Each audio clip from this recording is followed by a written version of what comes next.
Welcome to the Circuito de Jerez. Welcome to Winter Series. It is the third round, the third destination of the Giedlick Racing Winter Series season for 2024.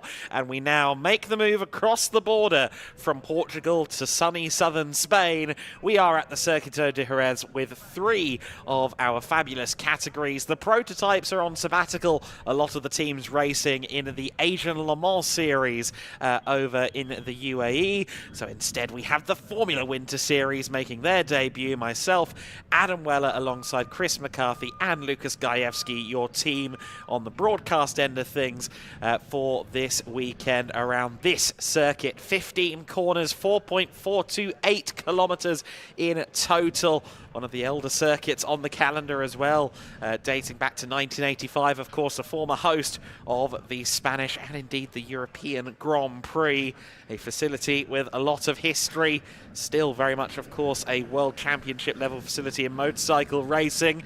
Look at the weather conditions. We might have a bit of rain later on in the day.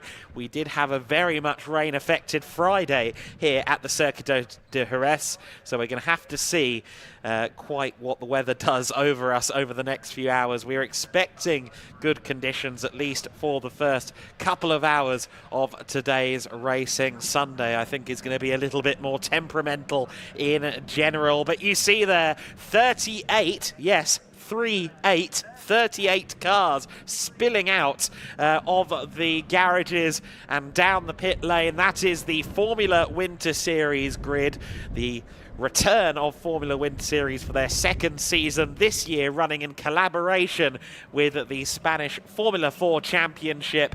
And we have a massive grid of cars with some very exciting talents, both established F4 drivers and those making their first steps out of go-karts. And of course we have the standard smorgasbord of GT machinery as well, the GT3 and single make cup cars in the GT Winter Series and the ever competitive GT4 Winter Series also out there.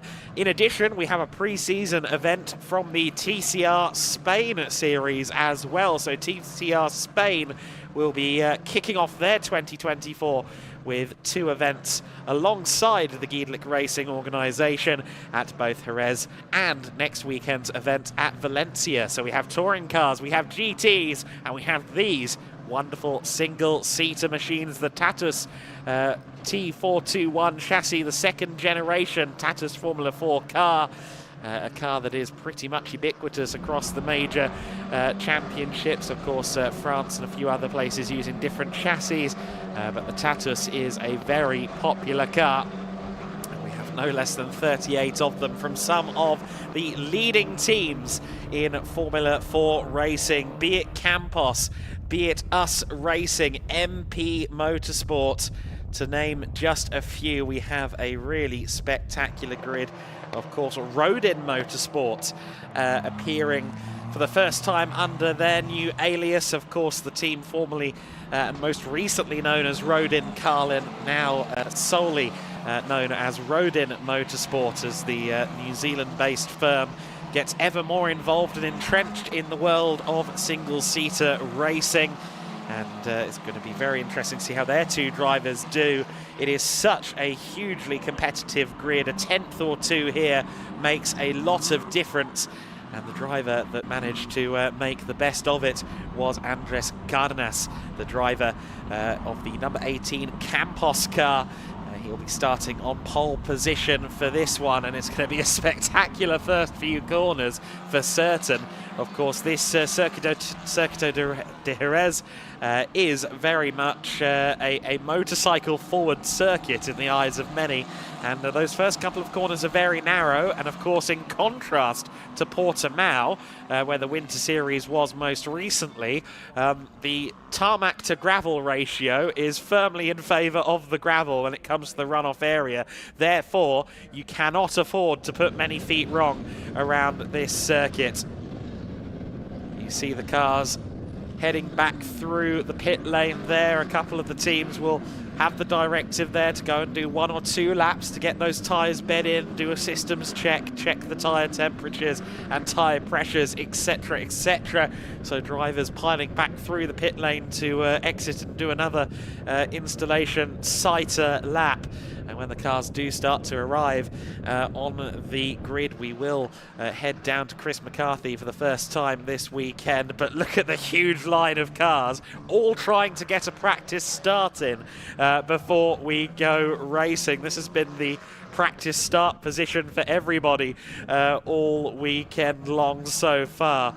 And just trying to bed in their launch, make sure they've got this all worked out. Of course, so many of these drivers are in our rookie class for drivers competing for the first time within Formula 4 racing.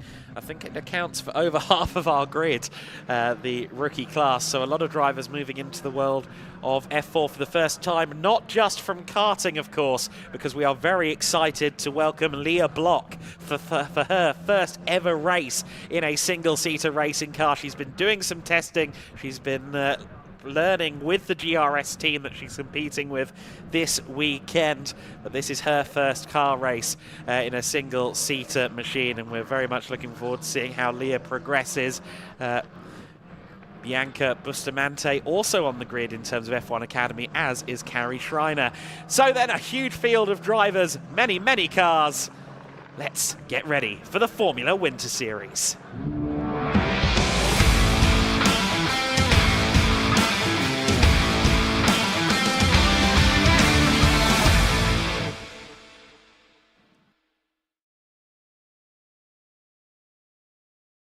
Huge grid of cars out there. My name's Chris McCarthy. I'm going to be down on the grid throughout the day for you. Alongside me, Managing Director from Gidlick Racing, Robin Selbag. Robin, great to have you with us while we're waiting for the cars to come down. Just tell us how happy you are with this. A huge growth in the Formula Winter Series. 38 cars with us with this weekend. You must be so happy with that. Yes, of course. I'm very happy and really excited about the races. It makes it one of the biggest F4 championships in the world, I'd say. Tell us about all the hard work that's gone in from Gidlick Racing to make this happen. Yeah, we started with the Formula Winter Series last year, and this year we cooperate with the Spanish F4, and over the year we did a lot of work together and created a good championship with a huge grid. I know it was quite late getting going last year, but with a year's work, we can see what you guys have done. 38 cars out there. It's going to be some fantastic racing on what is, as Adam said, a historic circuit, isn't it? Yes, it is. And some big names out there as well, some big stars of the future, perhaps none other so like our reigning champion who's now in Formula 3, Kasper Stuka.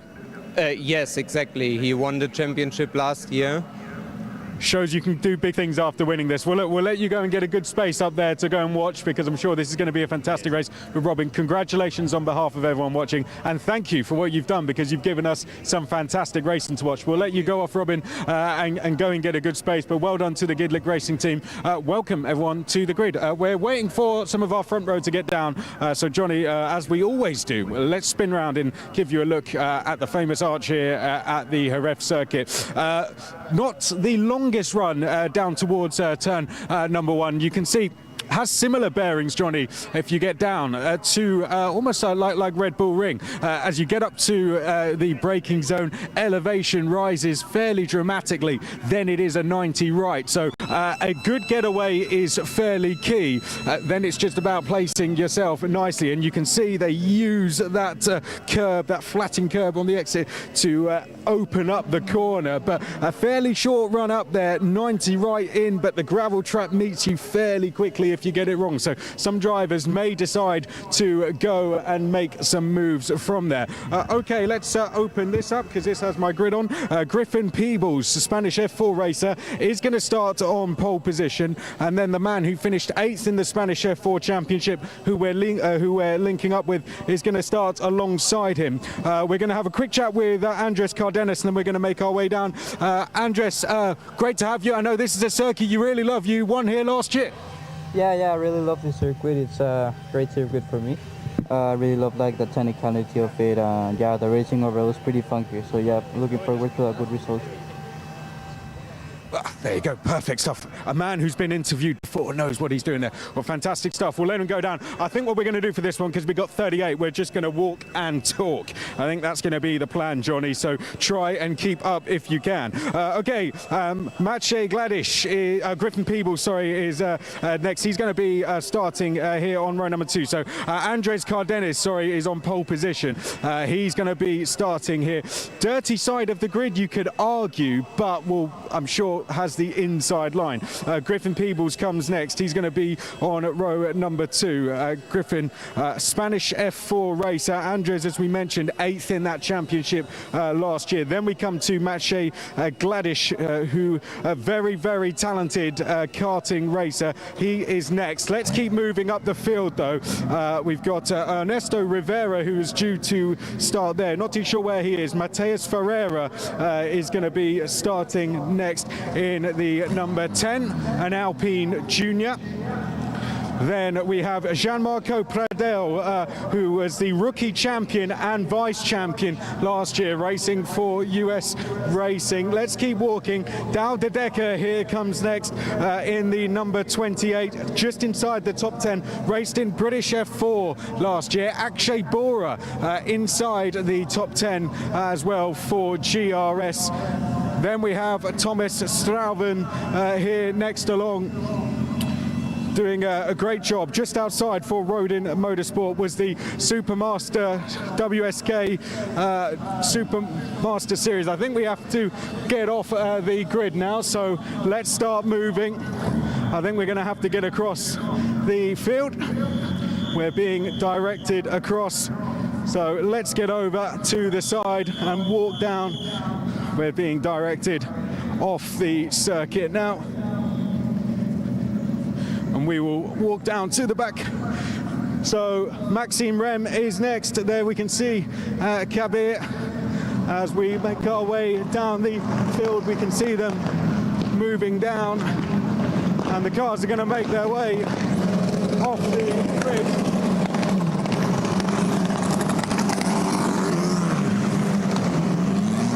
And here they come down. They'll make their way past us.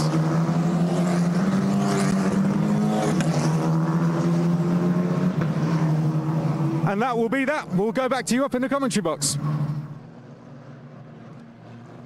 Are you ready to speed run a 38 car grid? I know I am. We're about to go racing with the Formula Winter Series. You see there are a few cars at pit exit. I think not everyone got their practice starting before the pit lane closed. They didn't get out of pit lane in time. So I think that's why a few cars are stationary there. It's a huge grid of 38 cars then. As we saw, Andres Cardenas is on pole position in the number 18 Campos machine. Then it's Griffin Peebles in the number 3 car. Maciej Gladish is next in 3rd place alongside Ernesto Rivera. Row 3 of the grid, Mateus Ferreira, the first of the US Racing cars alongside James Agozi. Row 4 is Gianmarco Pradel, last year's runner-up in the championship, alongside Pacom Weissenberger. Next up, it is David Decker alongside Akshay Bora rounding out the top 10. Thomas Strauve and Mattia Konalgi in row 6 of the grid. Row 7, Flavio Olivieri and Mikael Pedersen. Row 8, Tim Gerhardt and Emmanuel Olivieri.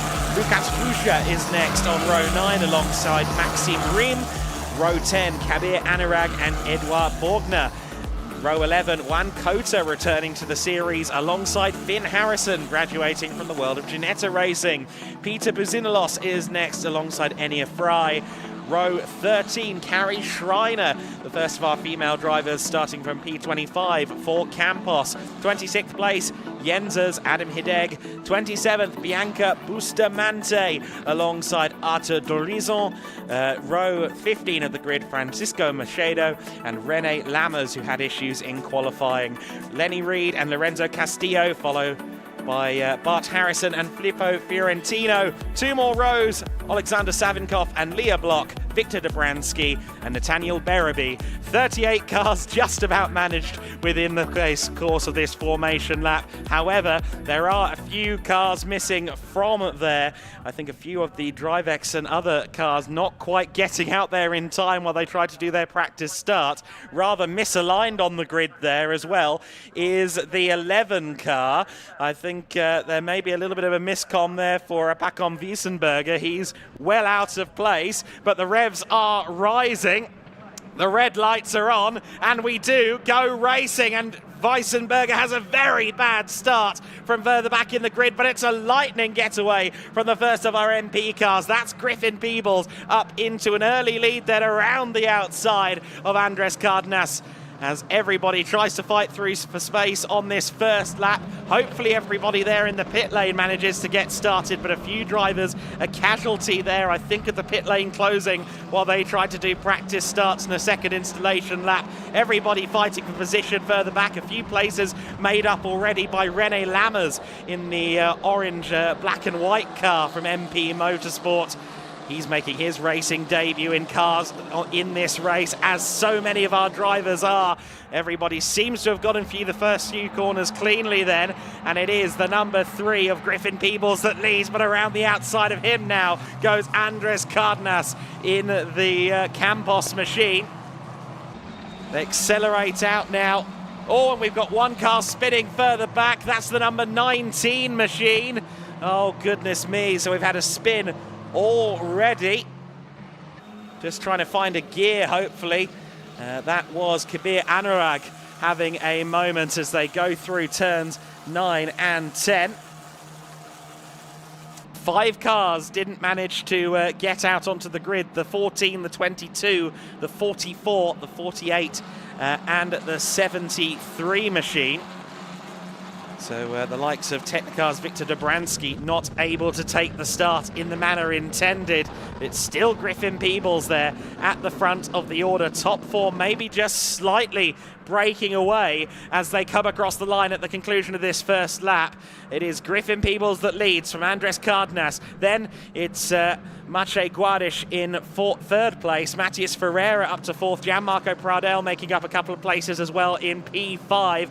David Decker in the distinctive GRS car, the bright pink BWT machine, running in 6th place. Just behind him in 7th is Akshay Bora, Mattia Kolnagi, Mikkel Pedersen and Tim Gerhardt rounding out the top 10 in the early stages of this race. And René Lammers has made up some real positions. He's up to 19th already. He started P30, remember. So René Lammers has done a great job. There's the number 50 machine running in 10th place. That is Tim Gerhardt there just ahead of Lucas Fluscher. But up the inside for the lead goes the number 18, Andres Cardenas. This is a circuit where he took his first ever win in car racing in the Spanish F4 Championship last year. He told me on Thursday, yep, this place is my favourite. I might be slightly biased, but this place is my favourite. And he's already up to the lead of the race then in the early going. Through the first lap, he was right there on the back of Griffin Peebles. Didn't quite get the launch off the line that he would have liked, but he's into the lead now. Of course, running the FIA spec version of Circuito de Jerez, therefore we have the chicane down there towards the end of the lap before the curve of Ferrari. Just over 4.4 kilometers, quite a few deep braking zones within the lap here at Circuito de Jerez, so there are some overtaking opportunities at play for those who are feeling brave. Cardenas just weaving, trying to make sure he stays out the firing line side by side for 6th position, as De Decker is having a fight there with the number 31 of Akshay Bora. We've seen Akshay in Formula 4 Winter Series before, and he's looking to the inside at turn 2. Gets through up into 6th place, then goes Akshay Bora. Just behind is Mattia Kolnagi and Mikkel Pedersen as well. Everybody flowing through the first few corners of this lap. Lap 3 of the race. The race distance is 30 minutes plus a lap.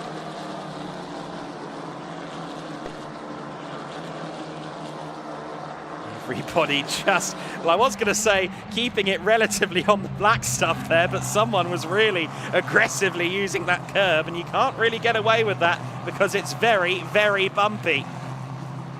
You see one of the MP Motorsport cars there, that's Lucas Fluscher at the back of this 4-car train. He's trying to investigate 9th place. Mikael Pedersen, of course, the Danish F4 champion from last year. Mikael Pedersen looking to try and get a top 10 on his first appearance in Formula Wind Series. A very talented youngster, did very, very well indeed in Danish F4 last year, and looking forward to seeing his progression curve across this season. He is not a rookie, of course. The leading of the rookie class runners is Maciej Guadiš. Maciej Guadiš running 3rd place. He is doing very well indeed. De Decker in the 28 car then has already lost out to Akshay Bora, and the Pink Machine's next potential adversary is Mattia Kolnagi in the 87, the MP Motorsport car, up the inside with the Richard Mille Academy stickers on the car. Goes real defensive into turn 2, and that could cause De Decker to potentially lose out to Garde Pedersen, who goes the long way round on the gravel, no less. They're still side by side, but then eventually Pedersen loses out not just to the pink car, but also to the Lucas Fluscher driven MP Motorsport car.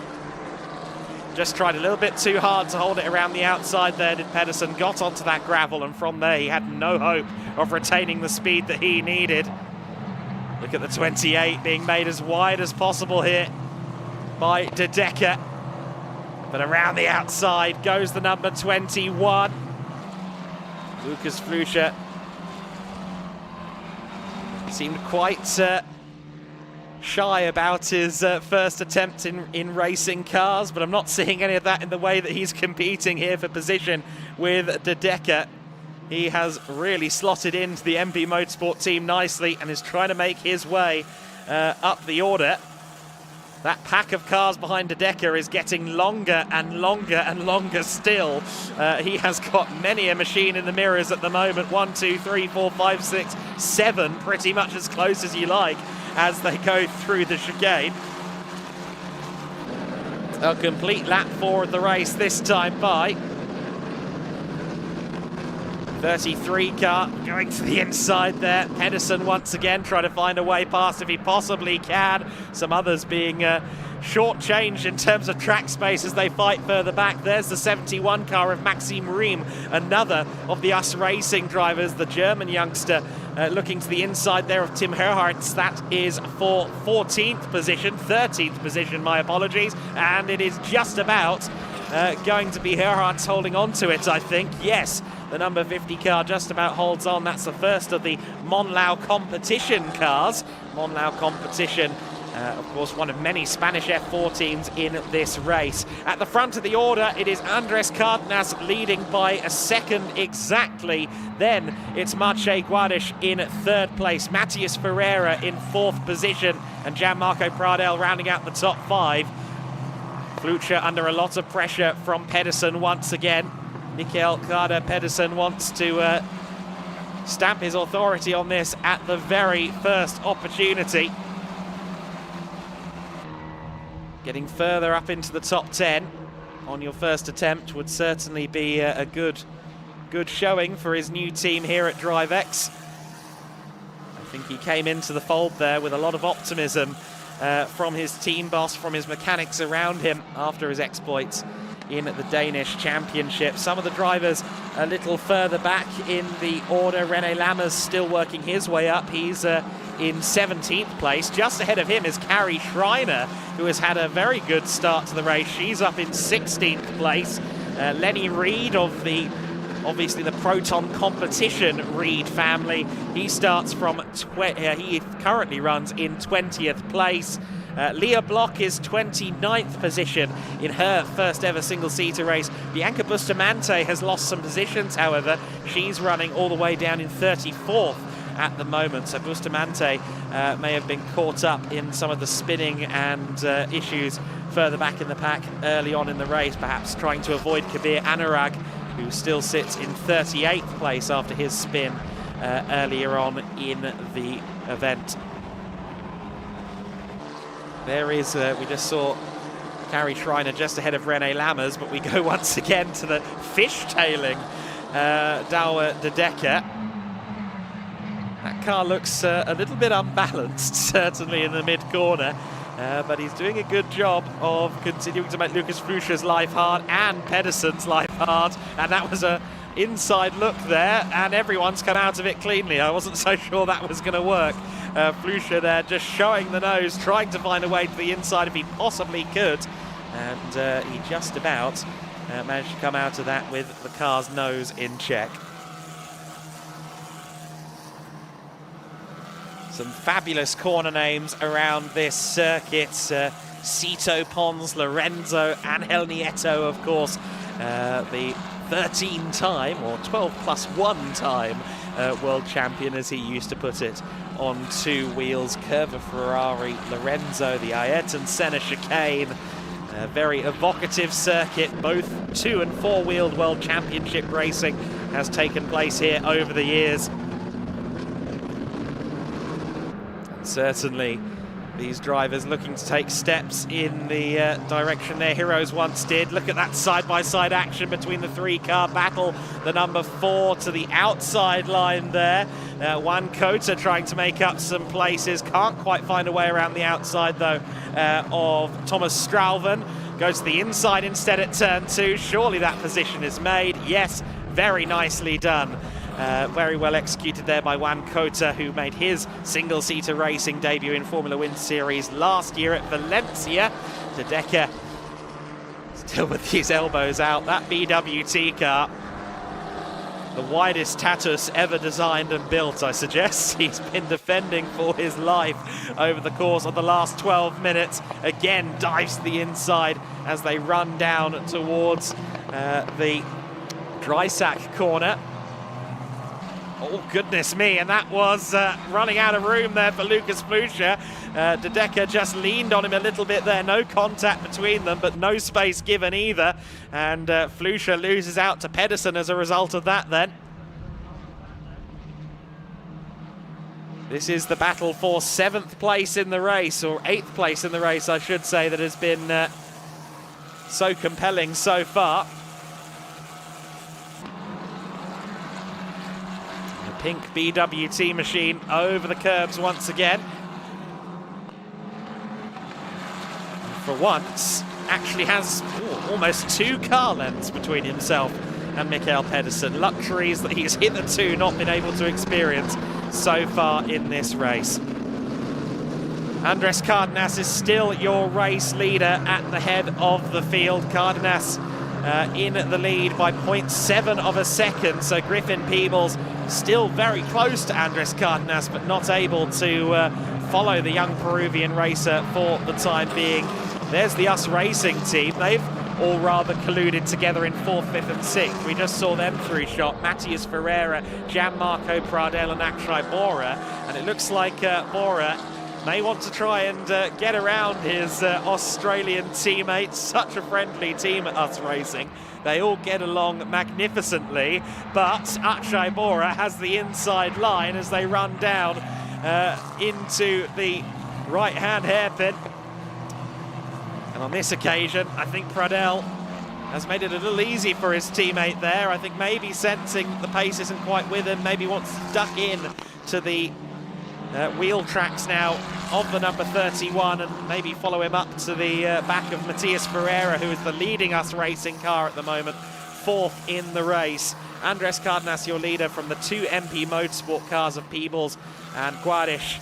Ferreira, Pradel and Bora, your top 6 at the moment. So 3 US Racing cars within the top 6, 2 MPs and a single Campos car. But the Campos team have the position that counts. That is the race lead.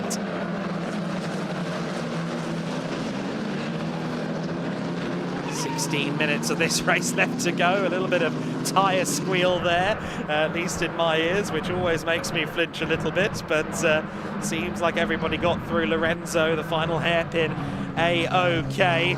Still driving through the mirrors is Douwe de Decker for GRS, of course, teammate to Leah Block and Bianca Bustamante in this series. Mikkel Pedersen up the inside and may have finally got it done. Very nicely done at turn 1.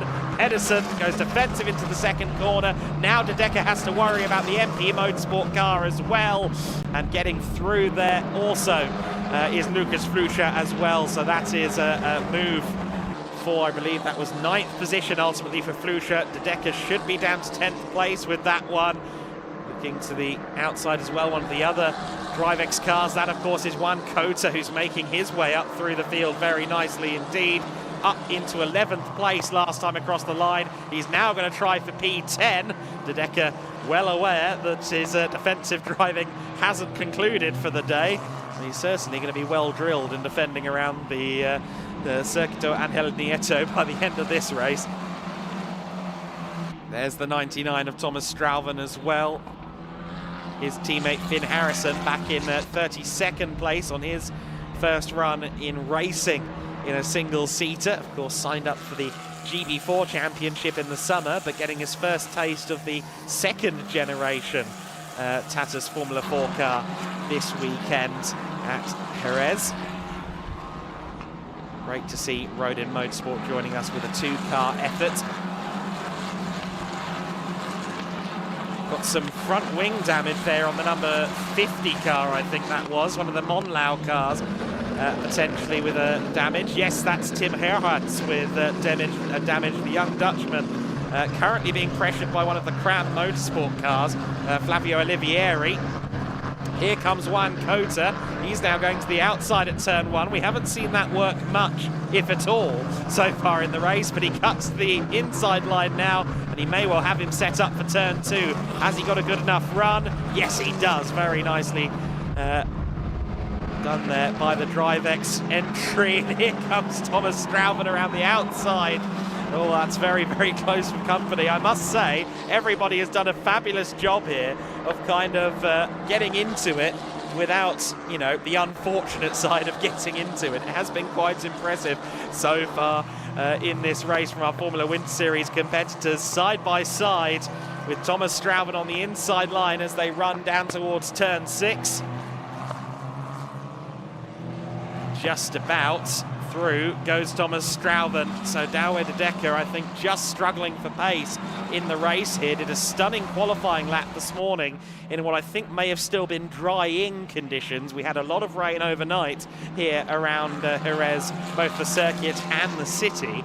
And it seems that in the race he's maybe just struggling an iota more for car balance, for outright pace across the race distance.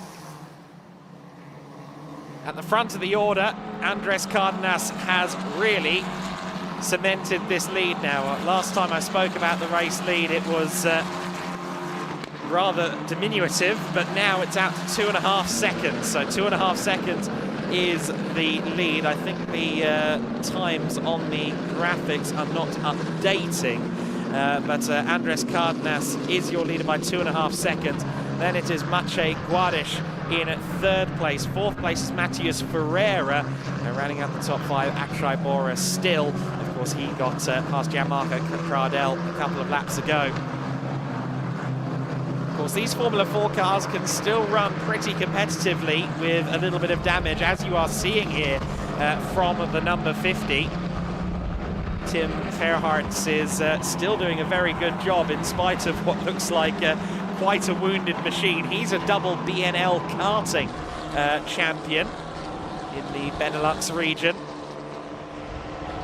Of course, plenty of karting maestros making their step up into the world of car racing here. Was that a move potentially on for Kari Schreiner? We'll come back to that in a moment, because that is definitely a move from Maxime Riem in the US Racing car. Gets to the inside there of Douwe de Decker, gives him no choice but to part with another position. That is de Decker now down to 12th position. Meanwhile, is that Kari Schreiner making up places? Yes, it is. The number 8 car has gotten ahead of a few others.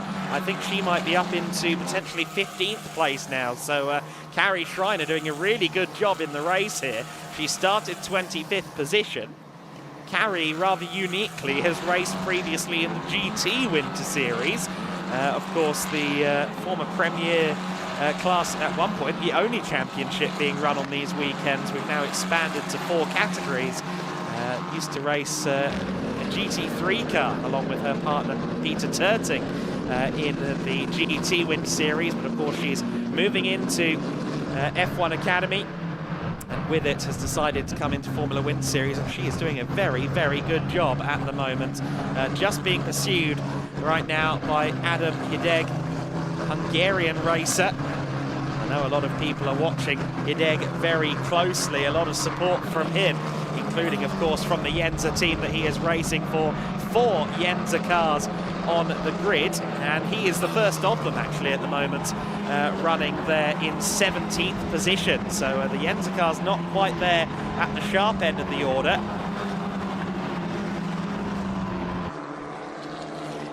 Carrie Schreiner keeping him at bay for the time being. Next target. Oh, Tim Herards goes off the circuit there. I was just going to say that he had another MP car behind him in the form of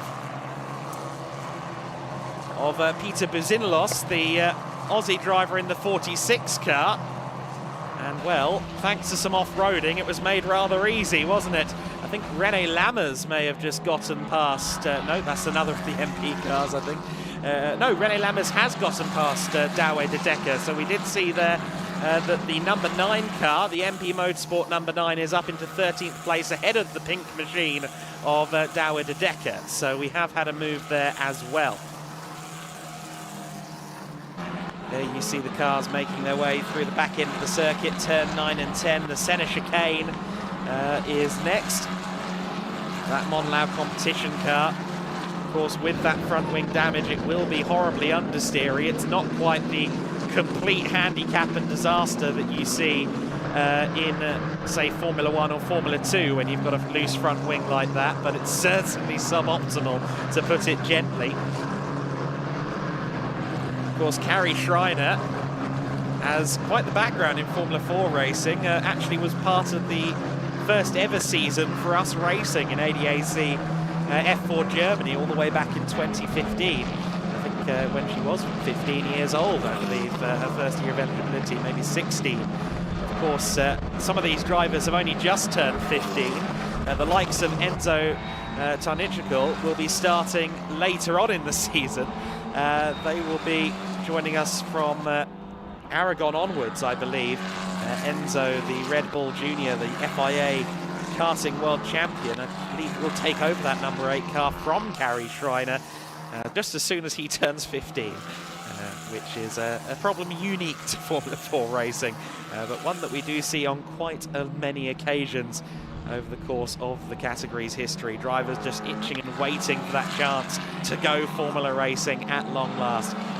Cardenas may well be on course for a second piece of silverware here at the Circuito de Jerez. As we mentioned earlier on, won his first ever car race here back in the 2023 Spanish F4 season. Currently leads this race by some 3.7 seconds. It's a much less comfortable lead for Griffin Peebles over his MP Motorsport teammate, Maciej Guadish. There's Gianmarco Pradel in what is now 6th position. And Douwe de Decker, he's certainly getting a lot of screen time today, but it's because he's constantly having to fight for every position he gets, and unfortunately he really is struggling. That number 35 gets through. That's Flavio Olivieri up into 14th place then, at the expense of the BWT car.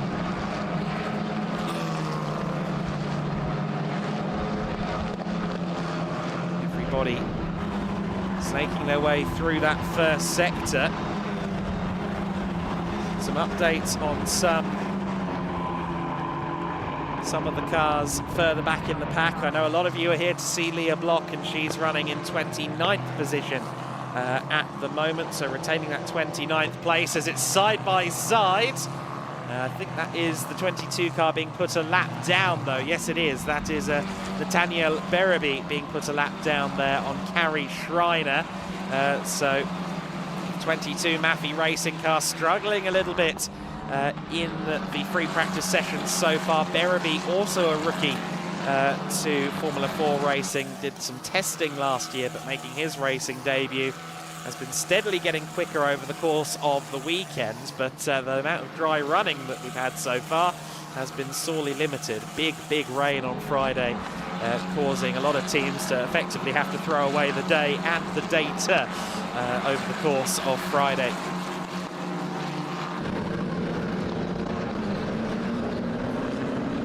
Campos cars are ahead of and behind the number 24 at the moment, so Adam Hedeg maybe getting a little bit sick of white and black cars at the moment. They're all around him as it stands in this battle.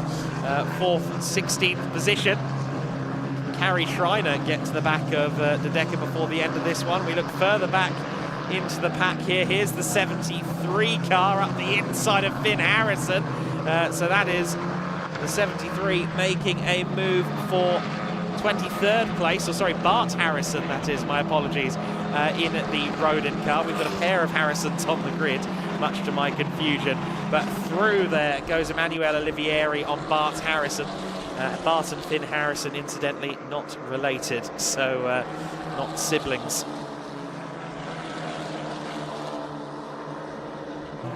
Front of the order, though, Andres Cardenas now 4 seconds clear for Campos. Has really been a man on his own island over the course of this race.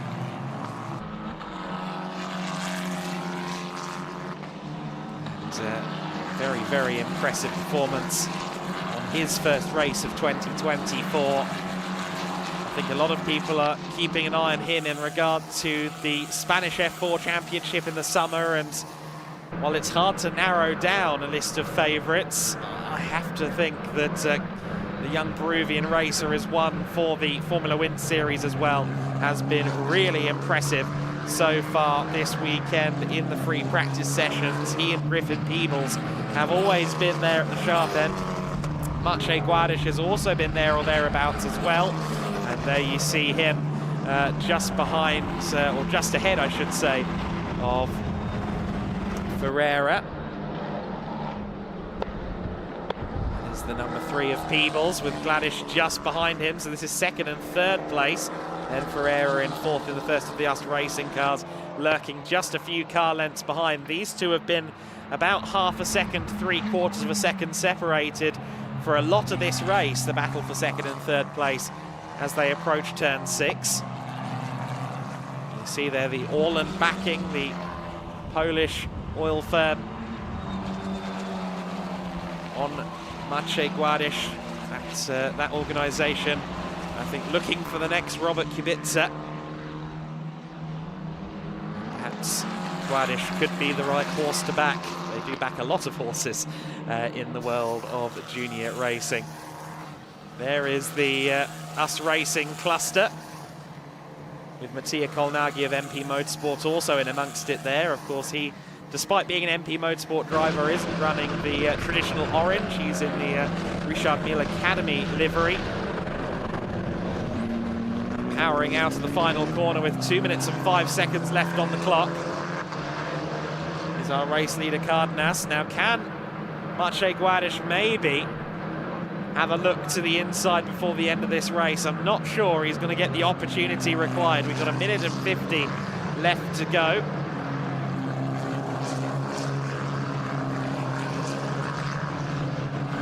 Of course, there is +1 lap at the end of this race, per my understanding. So should be, I think, 3 laps just about left to go.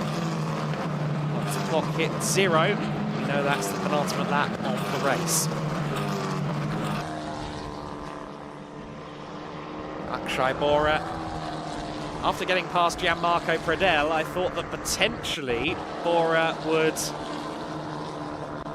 go hunting for his stablemate at US Racing, Matthias Ferreira, but he's not really achieved that. In fact, Pradel, I think, a little bit closer than he has been over the last couple of laps, so maybe Gianmarco can have a go. He's very proud of his new helmet, although as red and white as it is, I think some people are now misidentifying him as one of our young Polish talents, but he's certainly very proud of his new lid. A lot of drivers coming with new war paint for the 2024 season.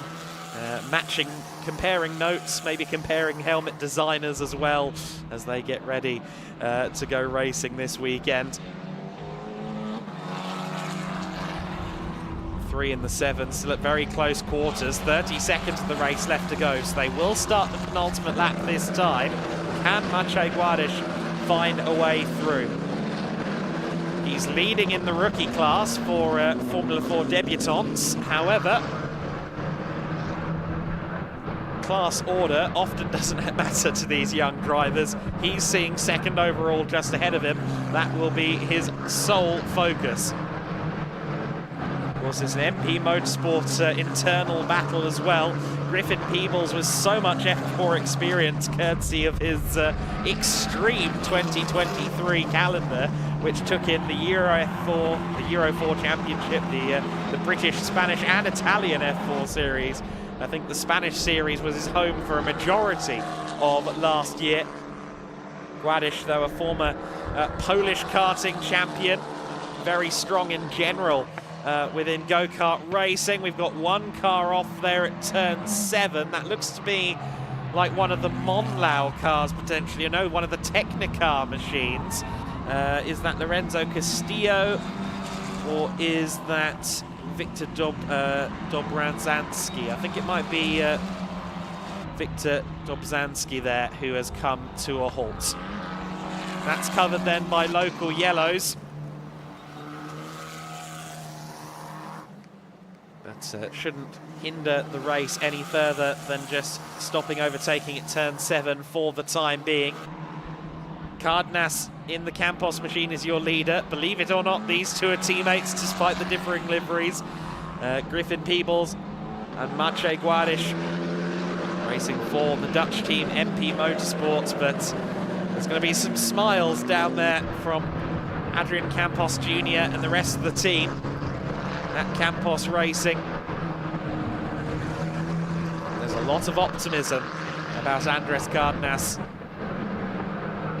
Great to talk to him earlier in the week. Certainly seemed like a confident young man, very excited to head back to Motorland Aragon as well. That's the circuit where he made his car racing debut in the Spanish Championship in the middle of 2023.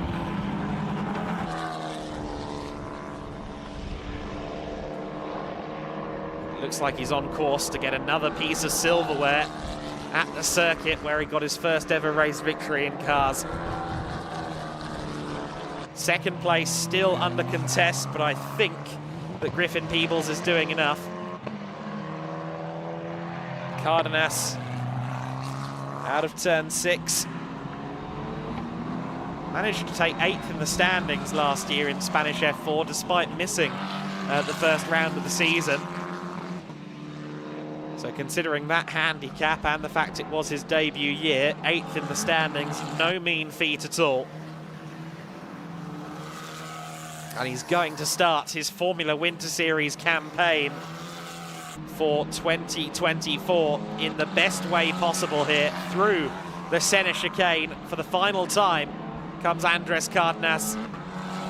Powers out of the corner. Peebles looks like he's going to do enough for second place here. But all eyes on this man, Andres Cardenas. He comes out of the final turn now, puts the power down. He will see the checkered flag, and he will win the first race of the 2024 Formula Winter Series. Griffin Peebles takes second place ahead of Maciej Guardiś. Then it's Matthias Ferreira, Akshay Bora, and Gianmarco Pradel round out your top 6 ahead of Mattia Kolnagi. Then it's Mikkel Pedersen, then it's Lucas Flusha. Juan Cota is going to round out the top 10. Impressive from him, given he started quite a way down the order in 21st place. Everyone else getting their way through.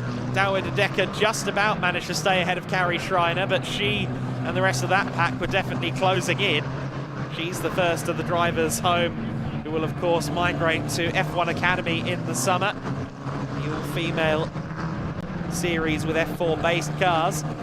We expect Leah Block across the line in a few moments as well on her debut in single-seater racing in the 57. Here she should come now. Yes, just coming out of the final corner now in the green and black car. Leah Block finishing her first race in single-seater competition. She takes 29th place, just behind Edouard Borgna of Jense. But pleased to report that by the standards of F4 racing at a circuit like Jerez, was relatively free of delay, relatively free of safety car related interruption. Our driver's doing a great job here to stay out of trouble, and no one did it better than Andres Cardenas. Bianca Bustamante will come across the line now. There she is in the other green, silver and black GRS car. Of course, she'll be donning the McLaren colours in F1 Academy later in the year. And still McLaren logos visible on the car. She dives into Formula Winter Series for the first time, but coming down towards the podium, there is Andres Cardenas. Andres Cardenas takes the win by 4.6 seconds over Griffin Peebles of MP Motorsports, who led briefly in the early going. Maciej Guadish is third place, Matthias Ferreira is in fourth place, Lennox Akshay Mora and Gianmarco Pradel. In seventh place, Mattia Kolnagi of MP Motorsport. Mikkel Pedersen for DriveX is in 8th place. Lucas Fusha is next in 9th position, ahead of Juan Cota from DriveX. Thomas Strauven moves up to P11 in the 99 car. Maxime Reen in 12th place. René Lammers up to P13. Good running from him in his first attempt after starting well down the order. P14, Flavio Olivieri. Then it's James Agozi, Dawid Adeka, Carrie Schreiner, Adam Hideg, Peter Buzinlos and Arthur Dorizon rounding out our top 20. Savinkov, Olivieri, Rivera, Bart Harrison, Lenny Reed, Finn Harrison and Fiorentino down to 27th place. Edouard Borgna in 28th, just ahead of Leah Block. Francisco Macedo in 30th place. Victor Dobzanski in 31st. Tim Gerhardt eventually all the way down in 32nd. Enia Fry, Pacom Wiesenberger, Bianca Bustamante, Nathaniel Beraby and Kabir Anurag rounding out your finishers. Castillo with some late issues towards the end of the race. So drivers already down there underneath the podium, and it's certainly going to be a smiling young man, I think, Andres Cardenas. He's looking fairly composed at the moment, but told me a lot about how much he enjoys Jerez over the course of the last couple of days, because, of course, it's where he got his first win. Chris McCarthy there, I think, just going to go and grab the young Peruvian racer before he heads up to the podium. And there you see the winning Campos machine. That is a car that I think we're going to see on this podium a few more times over the course of the next 6 weeks or so at the remaining 2 races here, as well as Valencia, Aragon and Barcelona. He sets himself up in the best way possible for the FWS Championship campaign. Of course, still 2 more races to come on Sunday here. And Chris McCarthy is ready for the interview. So, Chris, you've got the man himself down there. Let's hear from our race winner, Andres Cardenas. Thank you very much, Adam. Yes, down with our race winner, Cardenas. Well, fantastic drive there. Made it look easy, but I imagine it wasn't out front there. Talk us through the race from your perspective. Yeah, it was difficult overall. I felt the start could have been a lot better, of course. Wasn't my best start. Then overall the race, I just managed to tire because I don't know why there wasn't that much grip at all. And yeah, but I'm really happy with obviously the result. I have to thank all my team, all my family that have supported me. And yeah, just that, thank you. And a great start to the season as well. 38 drivers out there. Couldn't have started any better. It must feel fantastic. Yeah, for sure, it feels fantastic. And I'm looking to carry this momentum throughout the year. And a beautiful circuit to drive, I imagine as well. Tell us how it was out there out front. Yeah, it was really fun. I mean, of course, a race is a race. It's always fun. And yeah, to be P1 here, it's an honor. So yeah, I'm really happy about it. 2 more races now to go. We might be expecting some mixed conditions tomorrow, but you feel prepared you can take the same momentum into those? Yeah, for sure, for sure. I feel ready for everything after this win. So yeah, I'm really happy. I'll let you go and celebrate on the podium. Well done. Congratulations. Ardenes Cardenas, our winner, going up to the podium there. There you can see our top 3 cars are all down. Our drivers already heading up to the podium there. A great fight between our 2nd and 3rd place drivers. Our winner there getting ready to go up. I think the rest have already snuck up to the podium, Adam. So I head back up to you in the commentary box. They see a man with a microphone and suddenly they become faster runners than they are racing drivers. That's the way of the world sometimes. But what a result that was for Andres Cardenas in the Campos number 18. Saw a few drivers struggling over the course of the race distance. Of course, most notably Douwe de Decker in the GRS car, the pink machine. 16th place ultimately for him. And we'll now take a look at the race that was. Let's go to some highlights. It was a very good start indeed at the start of the race from Griffin Peebles. He led in the early stages. However, Andres Cardenas, the pole position sitter, was not going to have it for too long, would soon find his way back into the race lead as everybody else tried to find track space in the first lap. And remarkably, they all actually managed to find the track space they needed. We had one spinner early on in the race, the US Racing number 19 car of Kabir Anurag having some issues. Early though in the race, I think lap 2, lap 3, the number 18 car got through into lead and that was all she wrote. It was something of a pink roadblock at times, the GRS car of Douwe de Decker. Mikael Pedersen seemed to spend much of his race trying to find any which way past the 28 machine. The same applies as well for Lucas Fluscher in the number 21. Both of them eventually did so, and unfortunately de Decker would only drop more places before the end of the race, but still a solid showing, did a really good job of trying to hold off the places, even if sometimes that meant being very ungenerous with the space. Some US Racing battling in the top 5 as well, as Gianmarco Pradel losing out here to Akshay Bora, but got the feeling that wasn't maybe the most hotly contested battle there. I think Pradel electing to keep his powder dry in the first race of the season. Finally, Pedersen got past, as did Lucas Fluscher. And Douwe de Decker continued to struggle, continued to be fought by DriveX competitors, in particular Juan Cota moving up into the top 10 with a move there. Thomas Strauven also looking for a way through. And unfortunately for de Decker, it was a race of defending more than anything else. The Cram Motorsport car, the number 35 of Flavio Olivieri, gets through there. That's a good position for Cram Motorsport. Olivieri ultimately finishing pretty far up the order. Kari Schreiner having a good race there, just putting a lap there in this shot of on Nathaniel Berraby, but Kari Schreiner nonetheless well up in the top 20 after qualifying 25th, notably qualifying ahead of the soon-to-be F1 Academy rivals, Bianca Bustamante and Leah Block. And I'm sure those three are kind of having their own internal battle with each other among this 38-car grid. But Andres Cardenas was your race winner, and he will be up on the podium now. And for the first time today, we can throw down to Lukas Gajewski on the podium. Thank you very much, Adam Weller, and welcome in the live stream and down there in the pit lane just as well after the opening round. For the Formula Winter Series 2024, the first race is in the books. Now it's time to start the first podium of the new season and to welcome your first set of winners. So I'm going to clear the stage and call onto the podium the best team of the first race in 2024. Congratulations to Campos.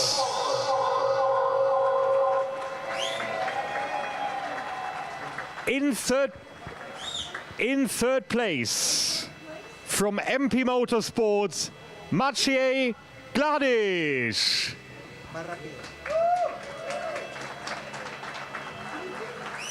In second place, from MP Motorsport just as well, Griffin Peebles. And here is your first winner of the season from Campos, Andrés Cárdenas.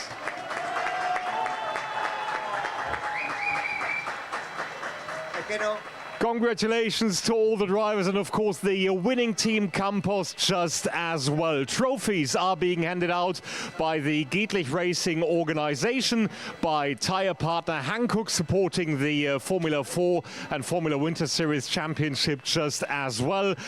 We see the Spanish F4 organization up here, as Adam Weller pointed out earlier on. They are partners of this championship just as well, to deliver this fabulous grid of almost 40 cars on the circuit of Jerez. Pictures are being taken upstairs on the podium.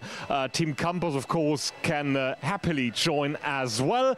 And then, of course, it's time to listen to the national anthem of Peru for the winning driver.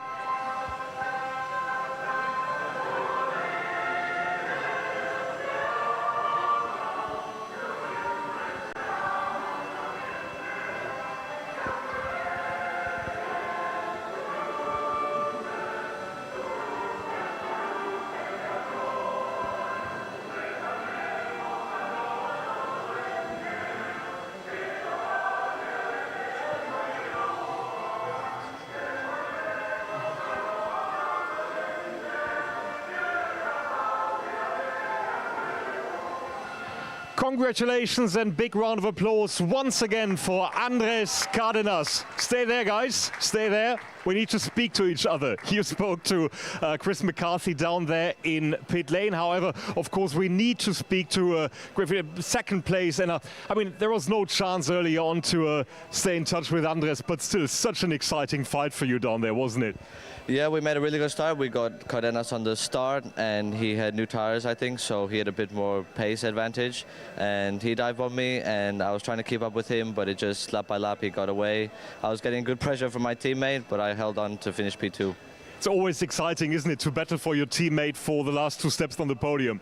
Yeah, and just don't take each other out, and I was just trying to keep that same gap. And luckily I had a bit more tires left, so I pushed last 3 laps, and I get a little bit more gap. So P2, I'm happy with that. Griffin, thank you very much, and all the best, of course, for tomorrow just as well. Maciej there in third place, also racing for the Dutch MP Motorsport team. Very exciting towards the end of the race there. Yeah, I mean, it's been a good race. I was trying actually to hold this third position. At one moment, I was actually really close to Griffin, and I think I could have overtaken, but I mean, I didn't risk. So still happy because it's my first race in Formula 4. So massive thanks to MP for a great car and great support. Well done, and as you said, Maciej, it's your very first race in Formula 4, and we'll come to that in a minute when it's time for the rookie podium. However, first of all, can we please have another big round of applause for the first top 3 finishers of the season, Maciej Gladiš, Griffin Peebles and Andrés Cárdenas. All right, guys, you're free to go. Thank you very much.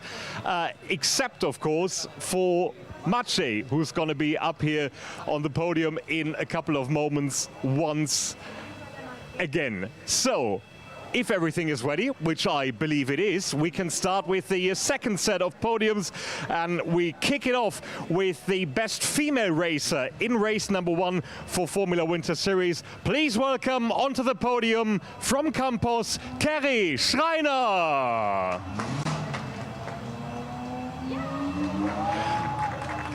Carrie Schreiner, best female racer on the grid for today. In third place of the rookie classification for MP Motorsport is Lukas Fluscher.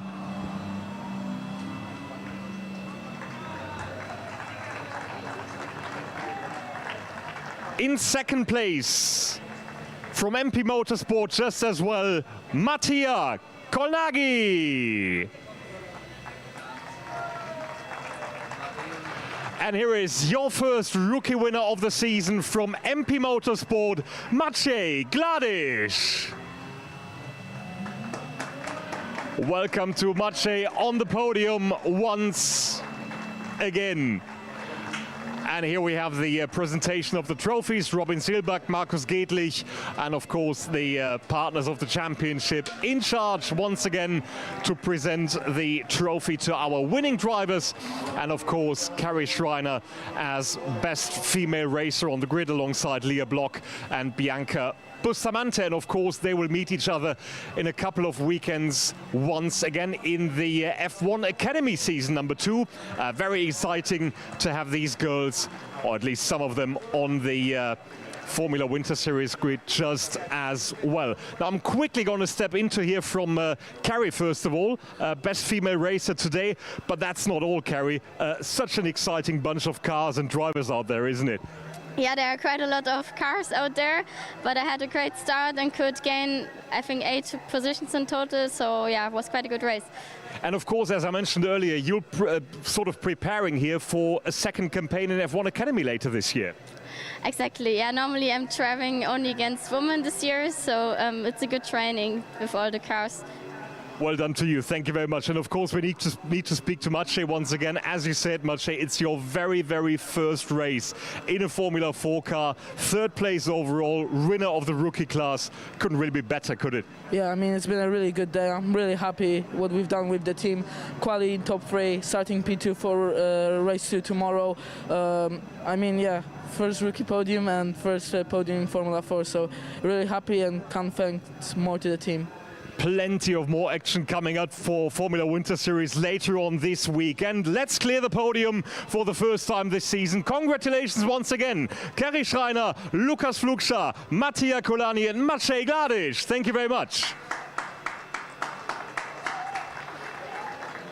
So this is the first race of the season already done, and the second one coming up in just a couple of minutes. Let's go down to Chris McCarthy on the first grid of the weekend for the GT4 Winter Series.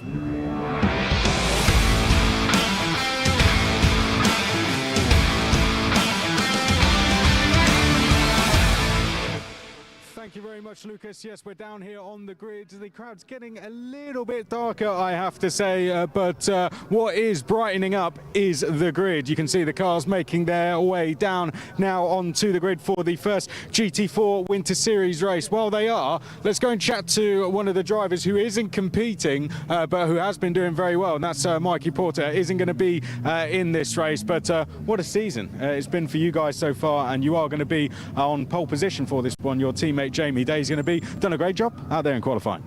Yeah, both done a great job. Yeah, Jamie done amazing in Q1, myself for Q2, and yeah, just pulled up there. Yeah, and then we'll be on pole for race 3 as well. And yeah, just looking to have a really good race, to be honest. And the weather's looking like it could do whatever really, but yeah, hoping it to stay dry.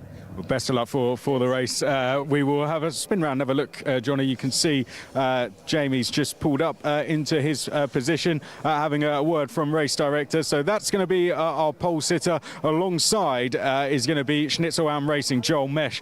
So 3 wins for Forsetti Motorsport in Portugal in the first 2 rounds in Portugal. 2 wins for Schnitzelbaum in Portugal. 5 points that leaves between the pairs. So very, very close between these 2 guys. Okay, let's keep walking. Then we come next to the elite motorsport pair. We welcome the number 27, Alex Denning. Great to have these guys with us, the McLaren pair. Let's sneak in and have a quick chat to Alex. Great qualifying for yourself, 3rd on the grid.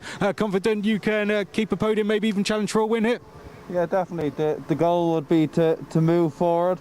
It was very close between the 3 of us this morning qualifying, with only 2 tenths separating all 3 of us. But I made a silly mistake on the last corner of my qualifying lap, and we only had 1 lap in the tyres. So it was all on the table for the first lap, and I suppose a mistake on my half meant that we didn't get pole, but I'll be definitely going for the win today.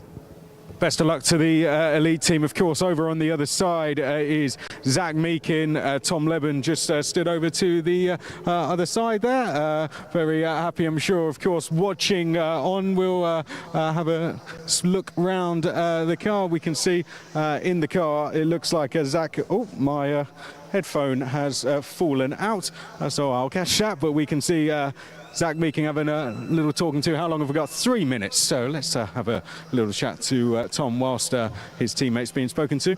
Happy with this one, second row? Think we can move forward from here? Yeah, to be honest, he was less than 3 tenths off in quali, which is really good. 1 tenth would have put us on the front row, but that's racing, it's close. Yeah, should be a good result. Our race pace seems pretty good, so yeah. Always strange, I imagine, isn't it? With these sprint races, watching from the sidelines must be an odd one. When you've got the endurance races later, but I imagine difficult watching from the sidelines. Yeah, it's a bit weird for me, like sharing a car in general, coming from single seaters, but it's always good to watch and help each other and go from there, yeah. Good luck. Well, best of luck to Zach, who is in the car. He is having a bit of a chat. Let's keep watching down. 3 minutes. So we're going to have to clear the grid very, very soon. We will keep a close eye on that. Lovely car. BWT Muka Motorsport. Big team over in Germany. They race absolutely everywhere, do the Muka Motorsport team. Great to have them with us. The number 85 CV Performance team come next along. They've been running well so far this season. We're going to have to clear very, very shortly, so we won't walk too far down now, Johnny. We will have a little look, though, at NM Racing next. The pair of them, lovely looking cars, aren't they? Our AM leaders come here next. Alberto Di Martin is in the car for this one, and then alongside is the number 10 of Max Huber, who's done well on his appearances so far. We'll keep an eye on the front of the grid because we're going to have to clear soon, but I'll talk you through the rest. In the number 99 W&S Motorsport, and then the SR Motorsport pair come next. Now these, Johnny, are our CT class drivers. They have stolen the show at times, I have to say. That's our cue to clear, Johnny, but those two at the back, believe me, they always find themselves together, and I tell you what, in the races they will be together as well. But Adam, that's a look down the grid. I think it's time to go up to you in commentary as the engines fire up. 10-4, we're back with the GT4 Winter Series, then often the show-stopping category of the Winter Series package so far, and it's the championship battle that sits there on the front row. Joel Mesh and the Forsetti duo of Jamie Day and Mikey Porter, your championship top two. It is Forsetti Motorsport that lead the championship in the GT4 Winter Series overall at the moment. That is courtesy of 2 victories at Portimao last time out. Jamie Day looking for solo win number 3 of the season. 4 wins in total for Forsetti this year. So then the formation lap begins. Let's run you through the grid. It is Jamie Day starting on pole position in the Forsetti Motorsport Aston Martin. Schnitzelam Racing, Joel Mesh starting from 2nd place. Alongside him, or rather behind him, will be the Elite Motorsports. All 2nd row for Elite Motorsport. McLaren Arturas for Alex Denning and Zach Meekin on row 2 of the grid. It's row 3 for Mattis Pluschgel in his first ever GT4 race, I believe, the Tourenwagen Junior Cup Vice Champion of 2023. Charles Dawson, the first of the Pro-Am cars, starting from 6th place. Then it's the first of the AM starters in P7, Alberto Di Martin, ahead of the other NM Racing car of Max Huber. Those two have fought several times this year. I expect nothing less this weekend either. Florian Bauer also involved in the AM class battle. East Racing Motorsports number 99, Porsche Cayman. Alexander Danza is next in the W&S Motorsport machine. And then, as Chris pointed out, the 2 CT cars, not quite GT4 spec, a little bit tamer. Mikael Sander, though, a very quick driver. Expect him to get in amongst it in the 111 car. Billy Kuna will be looking for a solid result from the back in the 110 SR Motorsport Porsche. So then, just the 12 cars this weekend. We are expecting a little bit of an entry boost once again when we get to Valencia, but it's a solid pro-class entry with the addition of a 2nd Elite Motorsport McLaren Artura. That will certainly be an intriguing addition. We have Alex Denning the young Irishman who is so impressive over the course of his last few seasons, the 2022 Motorsport Ireland Young Driver of the Year. Was runner-up in the 2022 Mini Challenge, the UK series that runs alongside the BTCC on the Toka package. He is joined in that car by Tom Empson as well, who is a long-time partner of Elite Motorsport, dating all the way back to 2017 in Junior Motorsport. For Jamie Day, though, of course, he is a part of the brand new Fassetti Motorsport team. Himself and Mikey Porter have taken that car to victory lane on several occasions. In Portugal, we now move into Spain in the GT4 Winter Series, and will it be victory again for Fassetti? Let's find out now. Will it be Joel Mesh, though, with the main, as the main protagonist, the main antagonist to Fassetti Motorsport? Certainly that's been the case so far this year, but those elite McLarens look menacing on road 2. It's anyone's ball game in GT4s as we go racing. Half an hour of racing to come, and it is going to be Jamie Day that leads them into the first corner. Joel Mesh on the curb on the outside as he runs into the first corner. The Elite Motorsports McLaren of Alex Denning up the inside, though. He could have the lead. No, he was looking into the inside of Jamie Day for a bit there, but he is up to second place. So Denning moves up the order. Meakin loses a position to Mattis Plushkel. We ride on board with the 27 of Denning, and you can see there the effect of the aero wash.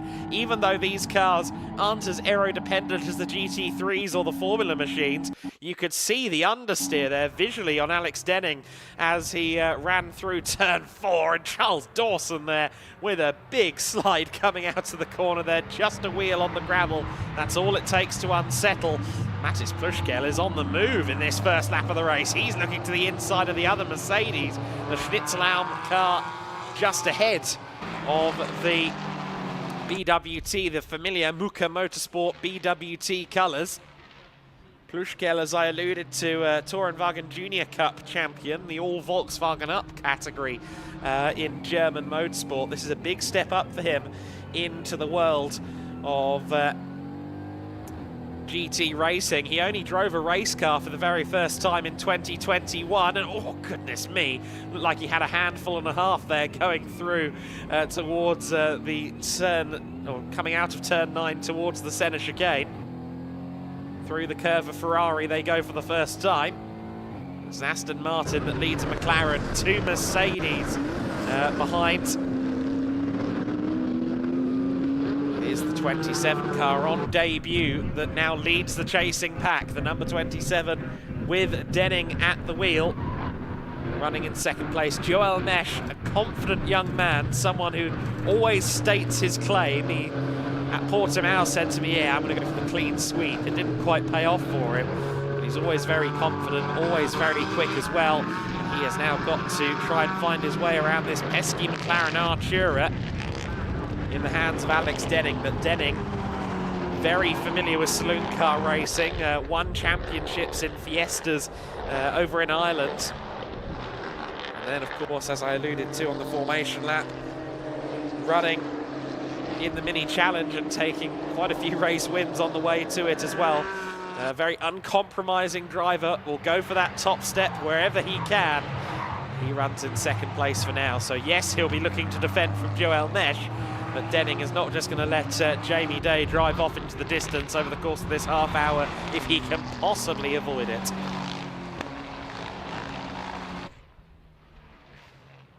He ran last year in the GT4 European Series Silver Cup with Elite, scored 2 podiums within Silver Cup, so he's already got some experience of GT4s under his belt. As of course does Joel Mesh, who's already won championships in Germany within GT4. Raced here in GT Winter Series last year with Schnitzelbaum, while the GT4 cars were still a part of GT Winter Series. Unfortunately had a bit of a crash coming out of turn 6 on that day. Looking for better things this time. Zach Meakin won't be best pleased to have lost out to Mattis Plushkel on the first lap of the race, and is now looking for his way through. It's McLaren versus Mercedes in 2nd and 3rd, and then Mercedes versus McLaren in 4th and 5th place. Looked like a good battle going on for P6 as well between Charles Dawson and Max Huber. That's the Pro-Am leader and the Am leader getting into it for 6th place. Charles Dawson just ahead of Max Huber. There they are on circuit together. Two Mercedes going through. Alberto Di Martini has lost a few places. The Am pole sitter has fallen out of the overall top 10 by the looks of it. But Huber, who has been very, very impressive, he's a solo driver in that number 10 car, while Alberto Di Martini, his NM Racing teammate, has Neil Montserrat, the team boss, sharing with him in the endurance race that will come on Sunday afternoon. Day, Denning, Mesh and Pushkel then your top 4. And there's Zach Meakin certainly showing his cards here. That was a look to the inside at turn 8. And I think time is of the essence before Meakin has a little lunge to the inside line. 24 minutes and 50 seconds to go. There's still time for him to go podium hunting.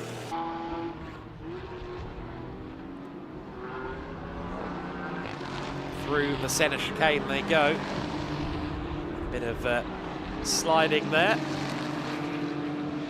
Yellow flags are out at turn 7. That's the corner after the hairpin, and it's for Max Huber. Max Huber has had an off. The Am class leader is in the gravel trap. And the safety car has headed out onto the circuit. So first safety car of the day is rather going to hinder Jamie Day, who was already about a second away at the front of the pack. He's starting to build a lead over Alex Denning at the point of the safety car being deployed, but Max Huber beached in the gravel there between T7 and T8. There wasn't terribly much that could be done other than a safety car. That can't be done over a local yellow. So the race will be neutralised and the field will close together once more.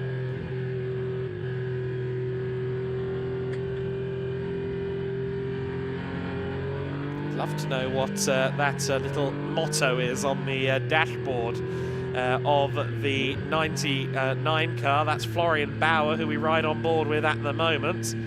Answers on a postcard, German speakers. I can't read that, I'm afraid. I know the word coach and Uber, but that's about it.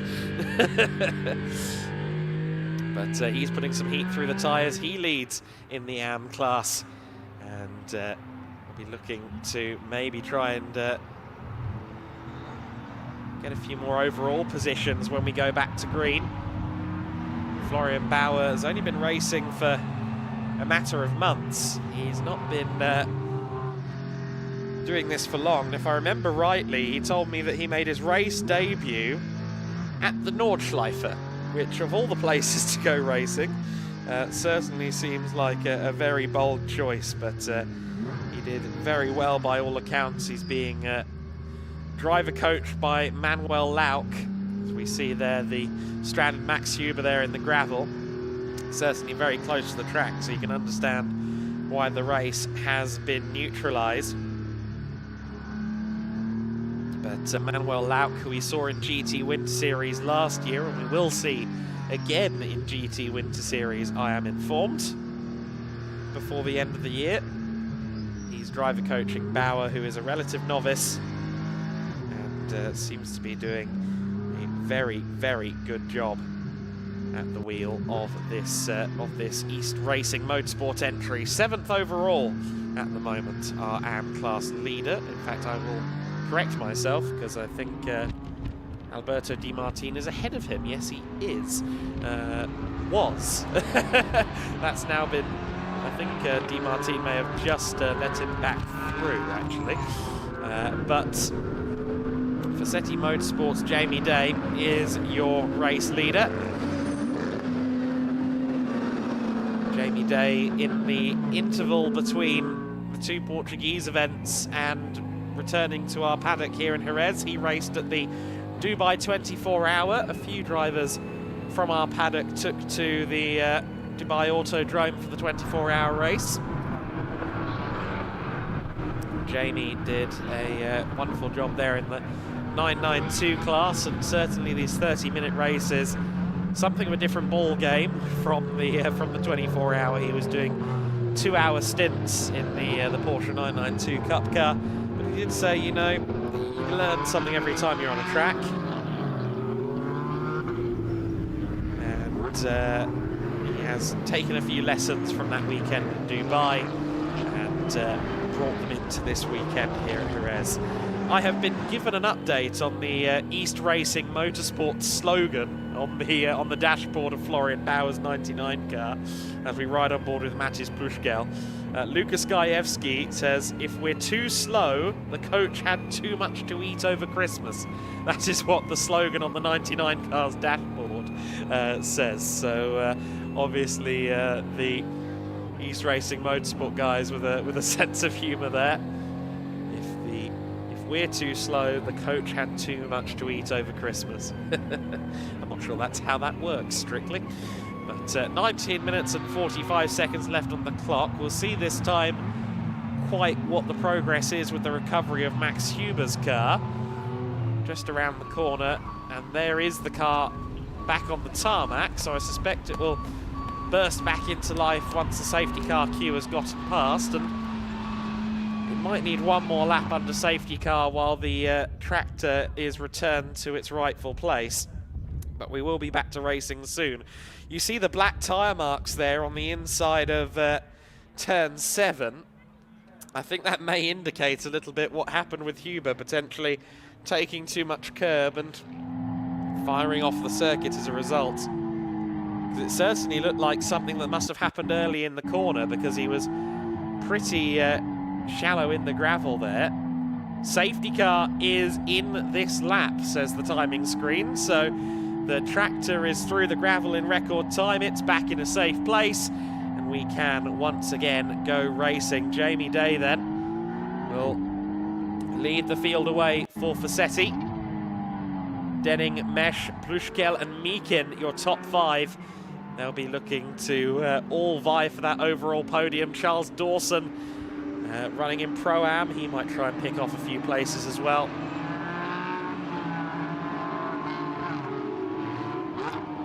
Jamie Day backs off, pulls the pin. Yes, he does, pulls the pin quite early, actually. I was expecting him to maybe wait until he was on the main straight, but no. Time is of the essence. Let's go back to racing. Jamie Day leads them under the unidentified finish line object here on the main straight at the Circuito de Jerez. He leads the way. Joel Mesh wants to go at second place. Around the outside he goes, and a bit of a lock-up there, I think, potentially from this car. Plushkel in 4th position. But that shouldn't have caused him too much of an issue. Zach Meakin under more pressure from Charles Dawson, actually, so I think Meakin maybe lost out a little bit on the restart there. Joel Mesh will be wary of Matis Plushkel behind. He knows as well as anybody that a youngster who's determined to do well in his first GT4 races is someone that isn't going to be shy about making a move. So Joel Mesh will be looking to try and stay ahead of that fellow Mercedes, and moreover, he wants to get past this McLaren and try and go Fassetti hunting. But that's a lot easier said than done with someone like Alex Denning at the car. McLaren Artura GT4 from Elite Motorsport. Of course, Elite, a team with so much experience across GTs, tin top, single-seaters, you name it, they're doing it in some capacity. So these McLaren Arturas, not only do they look spectacular, obviously the mid-engine supercar silhouette and that yellow livery, it certainly turns a lot of eyes and heads in the paddock. But the car is immaculately prepared as well in terms of setup and the overall organisation. Great to have a second Elite Motorsport car for the first time this season. And certainly Alex Denning has showing the potential of the 27 car very early doors.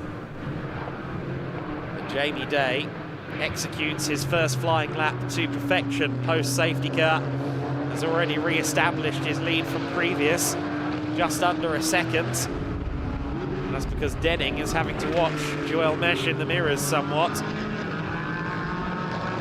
A very jolly young man is Joel Mesh. Tall as well. I think he must be somewhere in the 6'4" region. Very tall racing driver.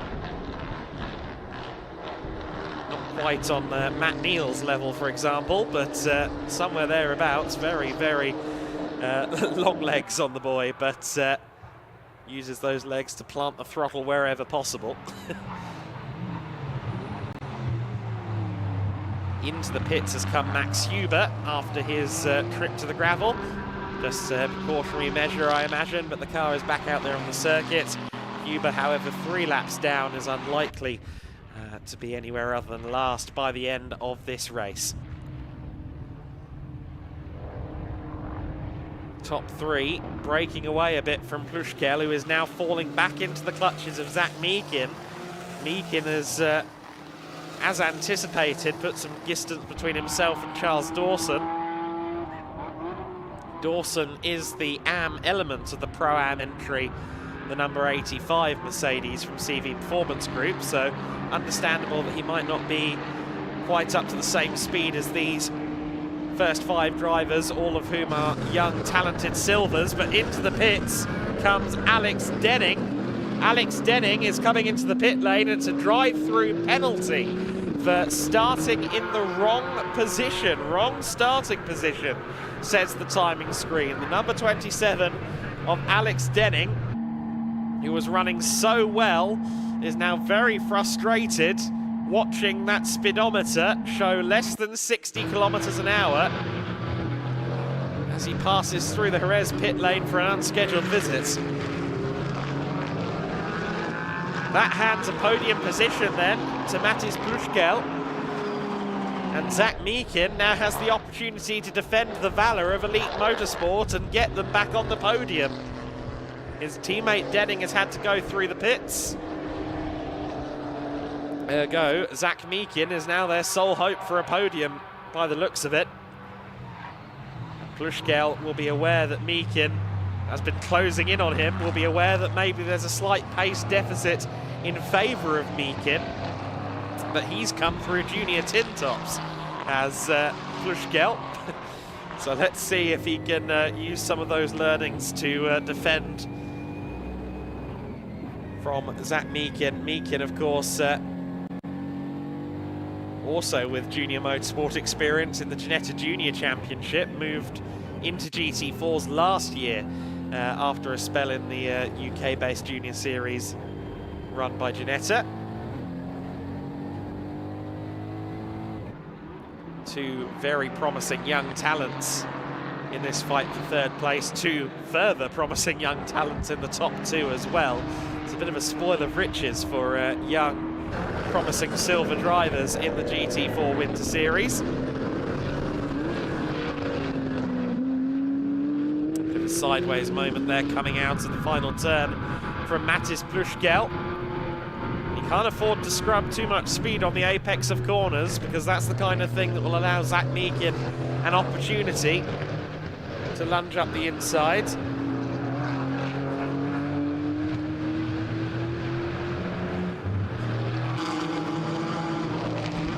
See Joel Mesh there being a little bit liberal with the inside curb there at turn 3. In general, drivers taking those curbs as much as humanly possible. If they are judged to push their luck too far, they could receive warnings and penalties. There is the recovering Alex Denning then. We just got to look at him. He's on the back of Danza in the 31 WNS Motorsport Porsche Cayman. Great to welcome them into the championship, but Denning was always going to get past him. Danza far less experienced, I think, than the McLaren Artura driver, who is now up into, I believe that would be 8th place for Alex Denning. But great to welcome WNS Motorsport into the fold for the first time. It'll be Josef Knopp sharing that car with Alexander Danza, who is making his debut in GT4 racing. So I'm sure we're going to see Danza improve over the next few weekends here in the GT4 Winter Series. And in the form of young Josef Knopp, who's just 19 years of age, he's got quite the youngster to try and pick up some notes from. Here's the AM class lead battle then, with a recovering Pro car right behind them. This could get a little bit complicated, because certainly Florian Bauer is going to be more concerned with what's going on in his race than what's going on in Alex Denning's race. That said, I know that Uwe Lauk probably tries to instill some discretion into his drivers as well as outright speed. So we'll see what Florian Bauer does here. Of course, you always maybe got half a mind to think that that Alberto Di Martini might lose out to both of them if the McLaren goes through. You can see a little bit of what looks like body trim, or maybe something from the exhaust on the Alberto Di Martini car loose as well. As Florian Bauer takes the wide line there, he does make it very easy indeed for Alex Denning there.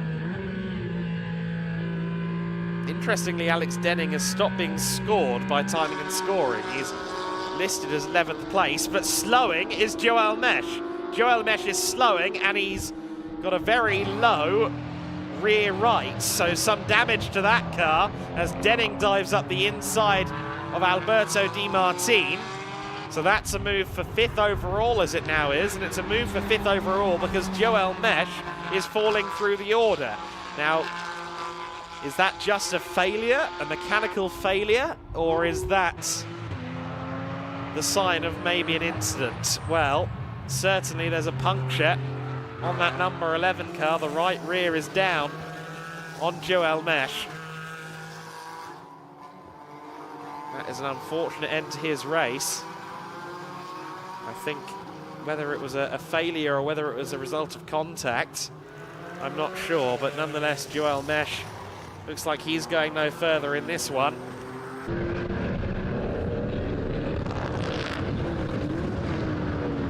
There is Alberto Di Martini still just ahead of Florian Bauer.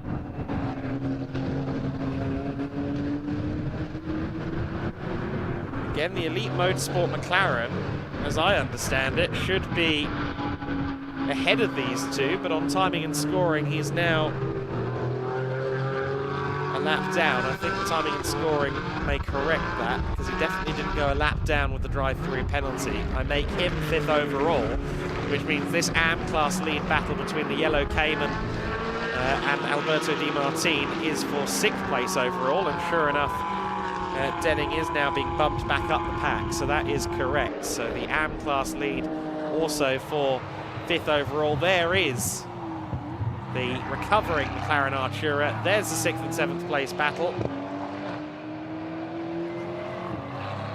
Can Florian Bauer find a way past Alberto Di Martini? Di Martini, it must be said, the significantly more experienced of the two in this battle, raced Ginettas, then Mosler's in Spanish GT racing throughout the 2010s, and has raced with the NM team, Neil Montserrat's outfit, since 2021 in the Iberian Supercars Endurance Series, as well as French GT here and there.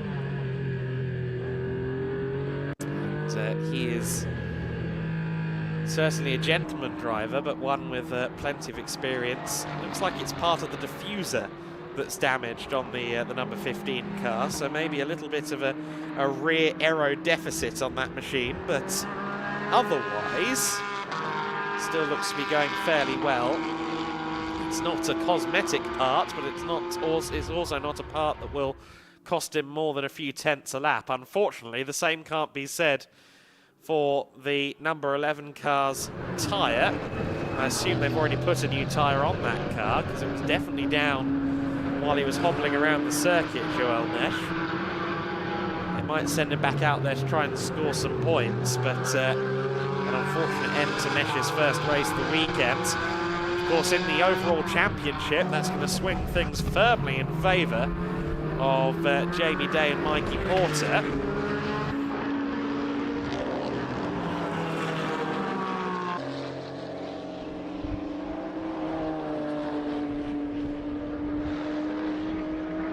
Continue to watch this AM class battle then. Bauer absolutely loved to be on the top step of the podium, I'm sure. Of course, he wasn't with us in Portimao, but was there for the season opener. And goes to the inside at turn 6. Oh, contact between the two of them. I thought he was a bit far back, and maybe he was. Looks like there's damage to the front of the Cayman. There's also damage to the front of the Mercedes. Are both cars still fighting fit? It looked like there may have been a little bit of fluid coming out of the left of that Porsche. And the number 31, Alexander Danza. Rhythm is a dancer. Brilliant sideways action from the GT4 Racing debutant. And there is an issue for the 31, for the 99 by the looks of it.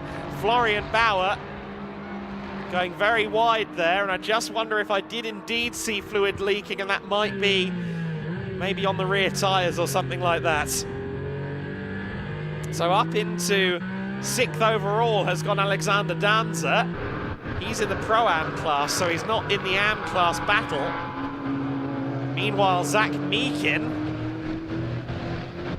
now on the overall podium, courtesy of Joel Mesh's issues, is now behind the BWT Muka Motorsport Mercedes of Matis Pluschkel. Pluschkel, who I understand is going GT4 Germany racing over the summer, moving headlong into his first year of GT4 competition here in the GT4 Winter Series, and how he'd love to be on the overall podium. But I think that second step is going to be one that he's going to want to contest for. Zach Meakin is not going to have it easy at all. We've got 4 minutes of racing left to go. Jamie Day has disappeared up the road over the course of the 15 minutes since the safety car came in. He's built a 14-second advantage. Jamie Day is doing some incredible work at the wheel of the Fassetti Motorsport Aston Martin. It's 3 manufacturers in the top 3 right now, with the Muka Motorsport Mercedes and the Elite McLaren in 2nd and 3rd place. But I think the big question now is whether it's going to be the McLaren or the Mercedes that comes across the line in P2 once all is said and done. 3 minutes and 25 to go. And Zach Meakin is making his intentions very clear indeed, and he will have been scouting where that Mercedes is slower, where he's got the pace advantage. I think that McLaren's certainly quicker in the corners. The Mercedes usually has a bit of a straight line edge, just a couple of kilometers an hour, but it's enough to make a difference. And certainly the Elite McLaren looks more poised through the Senna chicane and a couple of the other technical sections of the circuit. Of course, the SRO BOP in this SRO Improved Series is exactly the same as they'll be using in GT4 European later in the year, so a very true representation of what these cars' performance windows will be throughout the year in SRO competition. SRO always nail their BOP. Down to the drivers, and while Meakin looks like the quicker of the two, Pluschkel has the high ground, and that's proving to be enough right now. They head down to turn 6. Meakin just waiting for that opportunity, waiting for the door to swing open. It's the penultimate lap of the race, so the opportunities are decreasing lap on lap on lap. Jamie Day will cross the line this time to begin the final lap, well clear of his competition. We saw Florian Bauer looking slow, and unfortunately he is in the pit lane. My thanks to Lucas Gajewski for letting us know. Here comes Zach Meakin. He's up the inside for 2nd place. Meakin through into P2. Very nicely done. Got a great run there out of turn 9. And at the centre chicane, he makes up a position for Elite Motorsport up to P2. Plushkel, I don't think, is going to have any answer to the McLaren driver as they head down the main straight for what will be now the beginning of the final lap. Meakin should now have the pace to stay ahead of Plushkel, who may try and find a way through, but it looked to me as though Meakin was the quicker of the two, so he should be able to hold it off now. However, Plushkel will not let second place go easy. An overall podium on his first GT4 race would be a great achievement, however, so zero reason to feel hard done by when the checkered flag flies. A couple of car lengths now for Meakin. I think he has done enough. Florian Bauer, as we alluded to, in the pit lane, as the number 8 car goes a bit wide there, out of 5.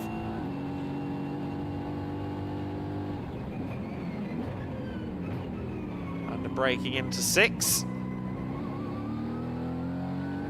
There's a body of water just over the blue and white inside tyre walls there, which translates in English to Cat Creek. There are a lot of felines in the paddock here at the Circuito de Jerez, so that is a name that makes all the sense in the world. Well, Jamie Day has had an absolutely fabulous race at the front of the order. He is on the final lap here. He's just a couple of corners from the checkered flag now. And sure enough, out of the final hairpin, right on cue, flashing the headlights, and Forsetti Motorsport do it again. Race victory for them and Jamie Day once again. Jamie Day wins for Forsetti Motorsports. Mikey Porter, no pressure. It's your turn next on Sunday morning. Let's see what Mikey can do. Zach Meakin takes second place. Matis Plushkel will be delighted with third, I'm sure, even if second fell from his grasp towards the end. A brilliant fourth overall for Charles Dawson and CV Performance Group. I'm sure Seb Morris will be applauding his student, driver coach Seb Morris. Alex Denning taking 5th place overall. What could have been if it weren't for that drive-through penalty? Alexander Danza in his first GT4 race crosses the line 6th overall, and despite a slightly wounded Mercedes, Alberto Di Martin takes the AM win and 7th place. Mikael Sander will be across the line ultimately to win in Cayman Trophy, but for Jamie Day, it is once again celebration. He has won solo on 3 occasions now in the GT4 Winter Series. The first race at Estoril, the second race at Portimao. He's done it again at Jerez. He was talking to me in the paddock yesterday. Very impressed with Mikey Porter's rate of progression. A very solid outfit, and I'm not sure if they'll be sharing a car anywhere in the summertime, but I believe both of them have plans going forward with the Forsetti team, who, lest we forget, only had their first race with us at Estoril. Jamie Day 17.3 seconds clear of the Elite Motorsport car. Zach Meakin taking second place. Matis Plushkel in P3. Charles Dawson in 4th place. Alex Denning 5th overall and 4th among the Pro Class cars. Alexander Danza 2nd in Pro-Am behind Charles Dawson on his first ever GT4 appearance. Alberto Di Martin, the AM winner in 7th overall after contact with he and Florian Bauer. Mikael Sander taking the Cayman order in 8th place. Willi Kuna in P9. Florian Bauer did cross the line in 10th place. In fact, no, he didn't cross the line, my apologies. He was in the garage by the end of the race, but he will be classified 10th ahead of Max Huber. Joel Mesh, unfortunately, in the pits at the end of that race after a puncture. Did he fall, or was he pushed into that puncture? We don't know what was the cause of the puncture, but we do know that the driver that was close to the Forsetti Motorsport duo of Day and Porter in the championship coming into this weekend is now rather further away. The pendulum of fortune has swung in favour of Forsetti, unfortunately against Joel Mesh. Marcel Maršović will be in the car for the second race, so we'll see how he performs later on in the weekend. On Sunday morning, one race apiece for all of our categories on this Saturday. Still got TCR and GT action to come. Zach Meekin looking around the car there. Hopefully he doesn't have reason to believe it's any form of damage after that race. Matt George there talking to Jamie Day, the Fassetti crew. See Mikey Porter's father down there as well. The Fassetti team, a close-knit little group of competitors, and they've been very, very buoyant, I would say, over the last few weeks after the successes that came in Portugal. And that luck has carried on over the border across from them, or across with them, into Spain. Jamie Day once again taking the win.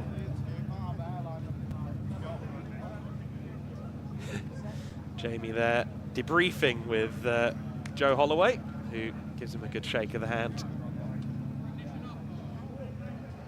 And hydration certainly important after a stint at the wheel of a GT car. I think we're somewhere in the high teens in terms of degrees Celsius. So certainly some temperature to contend with there. Chris is down there though. Chris, you've got Jamie. Let's chat to him. Thanks very much, Adam. Yes, down here with winner Jamie Day. I mean, Jamie, despite the safety car down the road in that one, you must be over the moon with that. Another win in the bag. Yeah, it was a good start to the weekend. Obviously, both pole for me and Mikey, and then a race win this morning. So, yeah, I think for the rest of the weekend, we're looking in a good position. And talk us through the safety car. Obviously, you did have that challenge, but perfect restart, and then able to establish a gap after that. Yeah, I think the main thing I was thinking was just to get a gap straight away, so just back them up and get a nice release. And once them two fight, I can just get an even bigger gap. And great conditions today. It's not what we've had all weekend as well. So tell us how it's been getting out today in these conditions and adapting to it. Yeah, it's been a bit better than yesterday with the torrential rain where we didn't even really go on track at all. So yeah, it's been a bit different today. So we've just had to adapt, and I think we've come out quite well with it. You guys have clearly adapted very well. 3 different manufacturers on the podium as well, and you guys are doing a great job for the Aston Martin manufacturer. Yeah, it's been good. Obviously, now we've had 3 sprint wins and a few endurance wins. I think we're just going from strength to strength each weekend and just establishing ourselves in GT at the moment. And slowly taking control of the championship as you did in that race as well. I guess the plan now, more race wins in the bag here and keep taking control of it. Exactly that. I think we're just going to keep going race by race and then see where we end up at the end of the championship. Good stuff. Congratulations and all the best for the rest of the weekend. Thank you very much. Well done to Jamie Day there. So we'll see if we can grab any more drivers for interviews. But for now, Adam, I'll hand back to you. Thank you very much, Chris. A great performance once again from Jamie Day, and great to hear from him. I will just quickly say thank you to the German publication GT Place, who have informed me that Matis Pluschkel did some GT4 races at Ottersleben in an Audi last year, but the online trail on that is certainly very limited. I didn't spot any references to that anywhere, but thank you to GT Place for that insight. Matis Pluschkel, nonetheless, very early in his GT4 racing career, his first full season in a GT4, beginning here in the GT4 Winter Series. And a podium for his efforts is certainly a very good reward. Jamie Day and Fassetti Motorsport, though, will have the biggest trophy of all when Lukas Gajewski receives them up on the podium. We'll see that podium ceremony in just a few minutes, and Zach Meekin, I think, will be happy with his efforts as well, because he did everything he needed to do there in that one. He took a little while to get past Matis, but he made it stick once he made the move. Let's go to replays of that race. So there is the reason, I think, why we had the drive-through penalty. Incorrect starting position was the call for the Elite Motorsport car on row 2 of Alex Denning. He was trying to muscle his way around the Fassetti car at the start. We had a safety car in the first few minutes of the race. That was because of Max Huber, who was embedded in the gravel trap. We had some good scrapping between the McLarens and the Mercedes in 2nd, 3rd, 4th and 5th. However, a drive-through penalty for that number 27 car, Alex Denning, passed by Alexander Danza, and Danza had no response for the 27 that was carving its way through the order. Alberto Di Martin, the eventual AM-class winner, was in a brilliant fight with Florian Bauer. Bauer thought, yes, I want that inside line, dove to the inside. Maybe a little bit of Villeneuve-Schumacher 97 there as they collided at turn 6. Unfortunately, Bauer would have damage. Meanwhile, Zach Meekin made a brilliant move into the centre chicane, set that up very nicely in the previous couple of corners. And Prushkel, I think, a little bit wide out of turn 9 as well. There was very little that the youngster could do once Meekin was up his inside. Jamie Day, though, securing the victory once again in the GT4 Winter Series. We're getting more and more familiar with the sight of that young man on the podium. Mikey Porter, of course, as well, has joined him on the podium a couple of times in the endurance races. A very, very solid duo. They are our championship leaders. That lead will, of course, have extended because Joel Mesh ending that race in the pit lane after the puncture. Big shame for Schnitzelhelm Racing. Long-time supporters and competitors here in the GT4 and GT Winter Series, and we hope to see them get a little bit of a better rub of fortune in the 2 remaining races of the weekend. They will have a 30-minute sprint and a 60-minute endurance race on Sunday in the GT4 Winter Series, the sprint on Sunday morning and then the enduro on Sunday afternoon. Of course, the likes of Tom Leben will be at the wheel of the Elite Motorsport 78 car in that race. Emil Gjerdrum will be one to watch as well for CV Performance, the young silver-rated driver in the Pro-Am class. He will be looking to get in amongst it with some of the Pro-class cars, I'm sure, starting in that second sprint race. He'll be looking to try and make up a few places and maybe challenge for some overall podium honours if he possibly can. I'm very impressed as well with Alexander Danza. Go on then, Barney. So how was your race?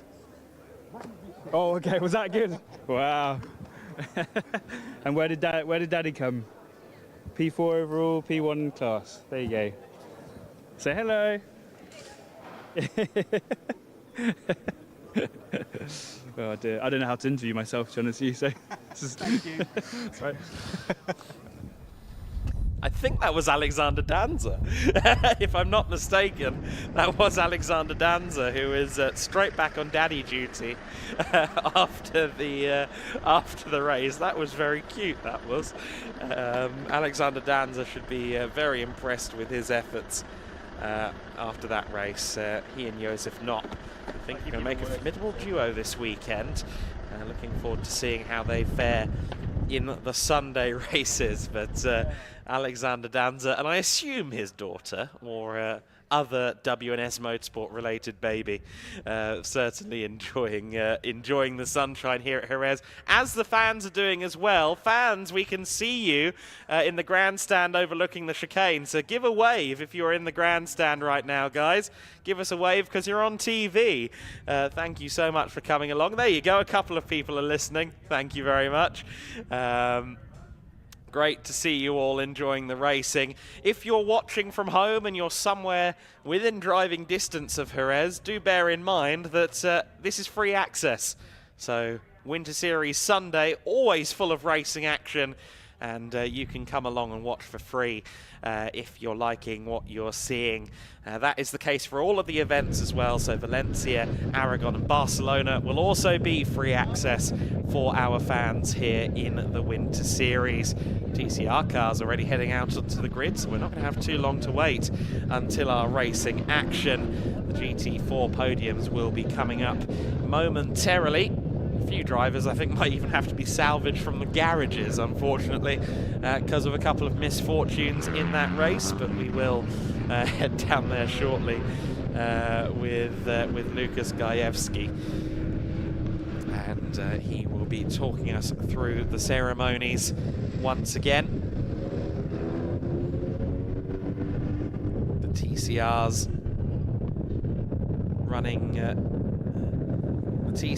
running something of a pre-season championship at both this circuit and Valencia next weekend, and they will be scoring points across the two pre-season events as a bit of a prelude to the 2024 TCR Spain season. And we look forward to seeing how they fare in the next few moments. A couple of interesting names certainly to talk about on that entry list, and we'll get a couple more insights, I'm sure, from the GT4s as well up on the podium once they are ready to go. But you know, the racing driver to sheep comparison is one that I've made a few times this year, and I make it with good reason.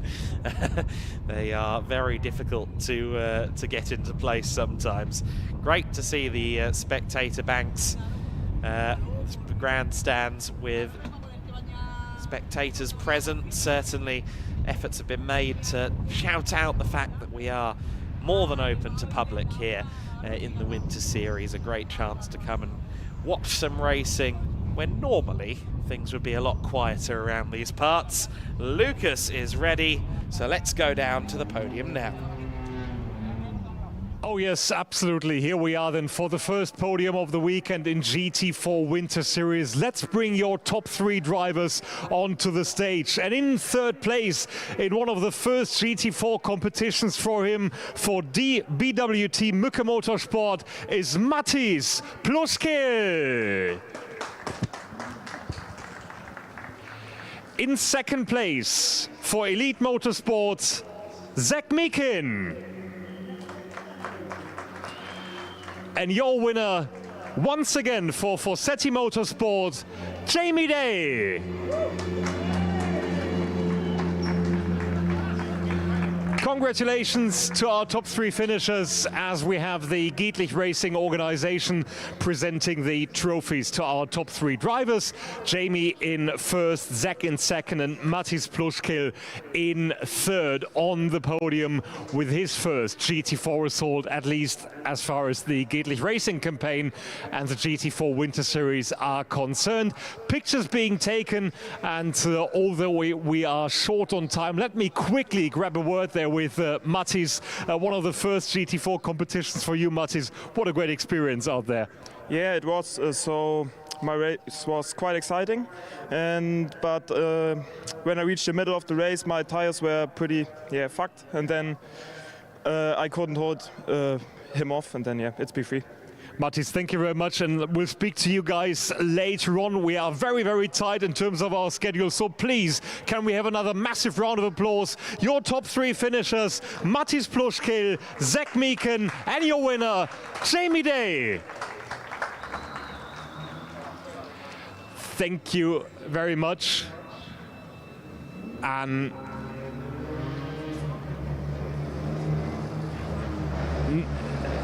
so here's our next podium in Pro-Am. That's our next class. And please welcome in second place on the podium for WNS Motorsport, Alexander Danzer. And here's your winner with a bit of company there on the podium, CV Performance and Charles Dawson. Podiums and trophies being presented by Jan-Jürge and Markus Giedlich himself to our top two finishers in Pro-Am as the trophies are being presented. What a nice picture there on the podium with Charles bringing potentially the next generation of racing driver with him onto the top step of the podium. Ladies and gentlemen, can we please have a big round of applause for Alexander Danzer and Charles Dawson. Coming up next is the class podium. So let's see who we can welcome onto the second step of the podium, I believe. Congratulations to East Racing Motorsport is Florian Bauer. Florian, please make your way to the podium. There he is, Florian Bauer in second place. And here is your class winner in race number 1. Congratulations, Alberto De Martin. And I see our third place driver is here as well, so congratulations to Max Huber just as well. Thank you very much. That's nice to see, to have our podium complete. So here we have the presentation of the trophies from the Gietlich Racing organization. In third place is Max Huber. In second place it's Florian Bauer. And then your winner in the class for NM Racing is Alberto de Martin, after this very, very tough competition on the circuit. Thank you very much, and big round of applause once again for the top 3 in the class. And last but not least is our Cayman Trophy podium, and in second place, please welcome with a big round of applause for SR Motorsport, Willi Kühne. And your Cayman Trophy winner for SR Motorsport just as well is Michael Sander. Thank you. Once again, Jan-Jürge and Markus Gietlich with the presentation of the trophies to our top 2 finishers in Cayman Trophy class. SR Motorsport locking out the top 2 positions. Pictures being taken, and to round it off, one final big round of applause. The top 2 finishers in Cayman Trophy, Willi Kühne and Michael Sander. Thank you so much. So that's our second podium of the day done. Let's quickly head down to the grid. For the first time ever, we welcome a non-Gietlich Racing Championship on the support bill. It's time for the first race of the weekend in TCR Spain.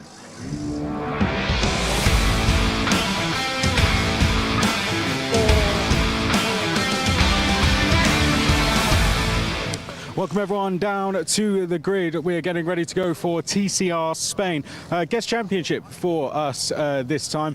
Great to have them with us. TCR, a renowned championship around the world. This, the Spanish version for that, as they get ready to go racing for their season.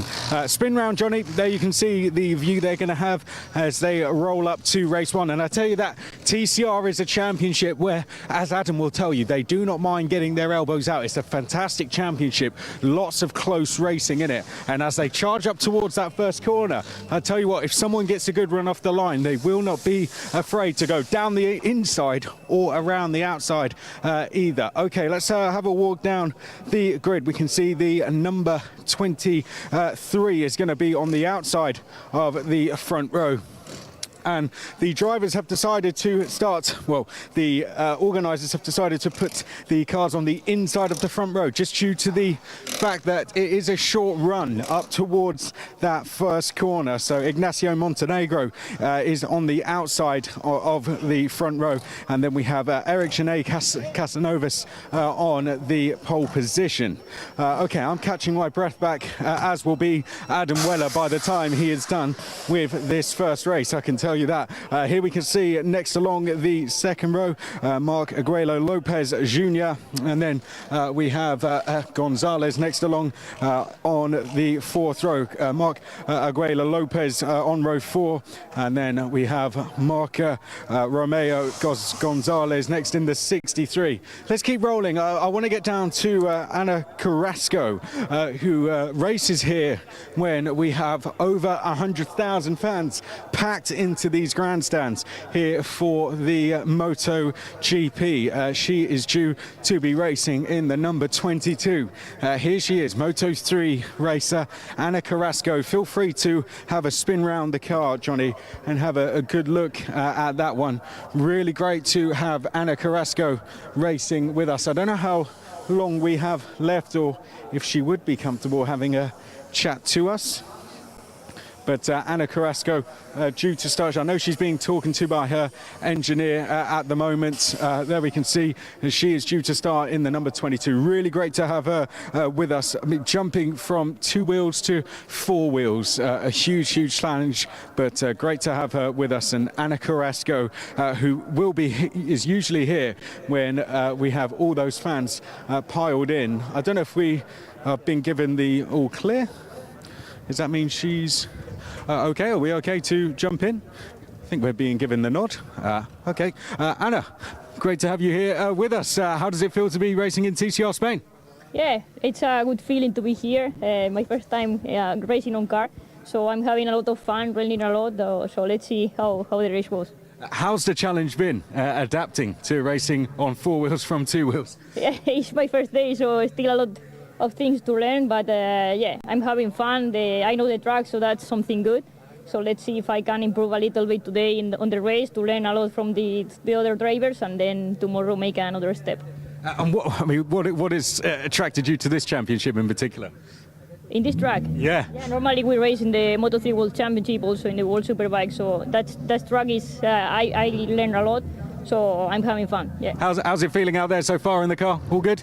Yeah, it's good, but it's a big difference between the motorbikes, so having 4 wheels is quite different, but yeah, the feeling is good, the weather is good, so let's see. Having fun so far? Thank you very much.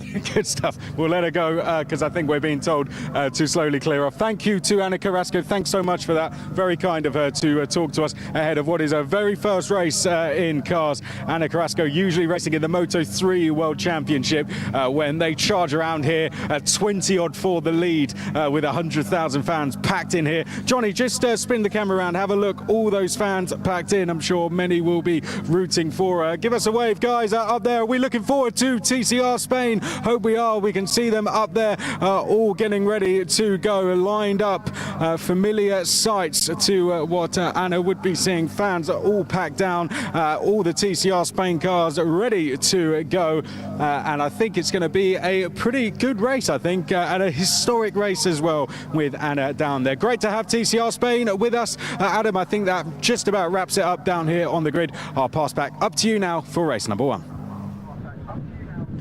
Thank you very much, Chris. Great to get some insights there then from our four-wheeled debutante, 2018 Supersport 300 world champion on 2 wheels in the form of Ana Carrasco.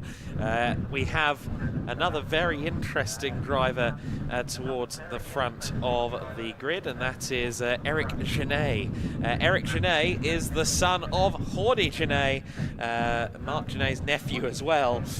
Great career in karting, did some Spanish F4 last year, but we now see him in the world of TCR, so keep an eye on Eric Genet. I'm very impressed actually that he managed to beat Ignacio, otherwise known as Nacho Montenegro, in the qualifying session. Montenegro was the driver we were kind of expecting to be the favourite here in the TCR Spain's pre-season grid. However, Eric Genet at the top of the timing screens in qualifying, he will be there at the front. The boards are being displayed in rapid fire now by our marshals, clad in all white, very fetching, and we will now go rolling on the formation lap.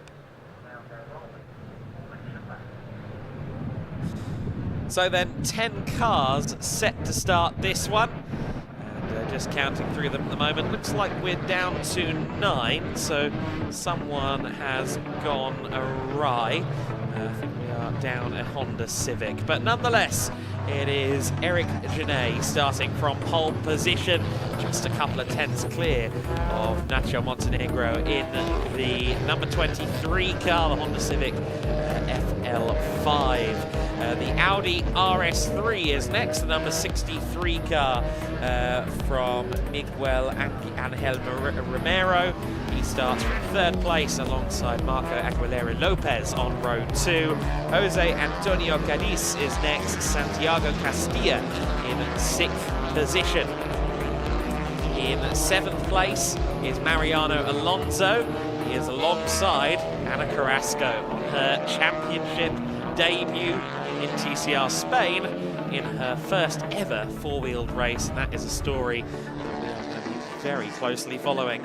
Alvaro Garcia starting from 9th place, and Sandra Gomez Rodriguez is to be out there as well, although I think that might be the car we're missing, the second, the Peugeots rather than a Honda.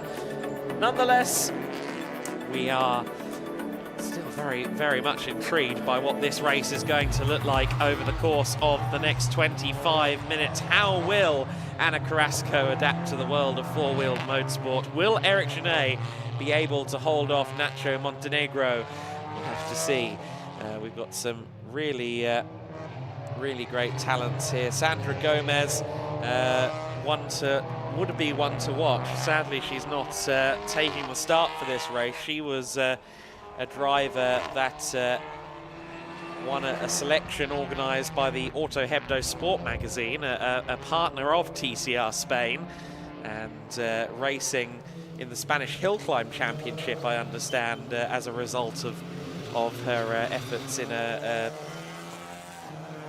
selection shootout type event. And great to see more female talents coming into the world of touring car racing and of course formula racing, as we've seen in FWS earlier on today. We've got Ana Carrasco looking to make her stamp on four-wheeled racing here at Jerez, a circuit that she, as she alluded to, is very familiar with in two-wheeled mode sport, but this is a very different ball game here in a touring car. A healthy mix of teams and manufacturers then.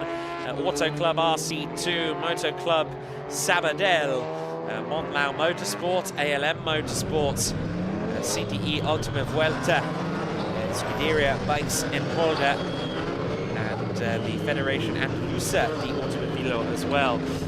So quite a few teams, quite a few different manufacturers as well. Cupras, Hondas, Audis, Hyundais and Peugeots on this grid. Also two classes to consider as well, because you've got the modern cars, the contemporary TCR machines. You've also got a few TCR Cup cars, first generation machines. The first of them on the grid is Santiago Castilla Salinero.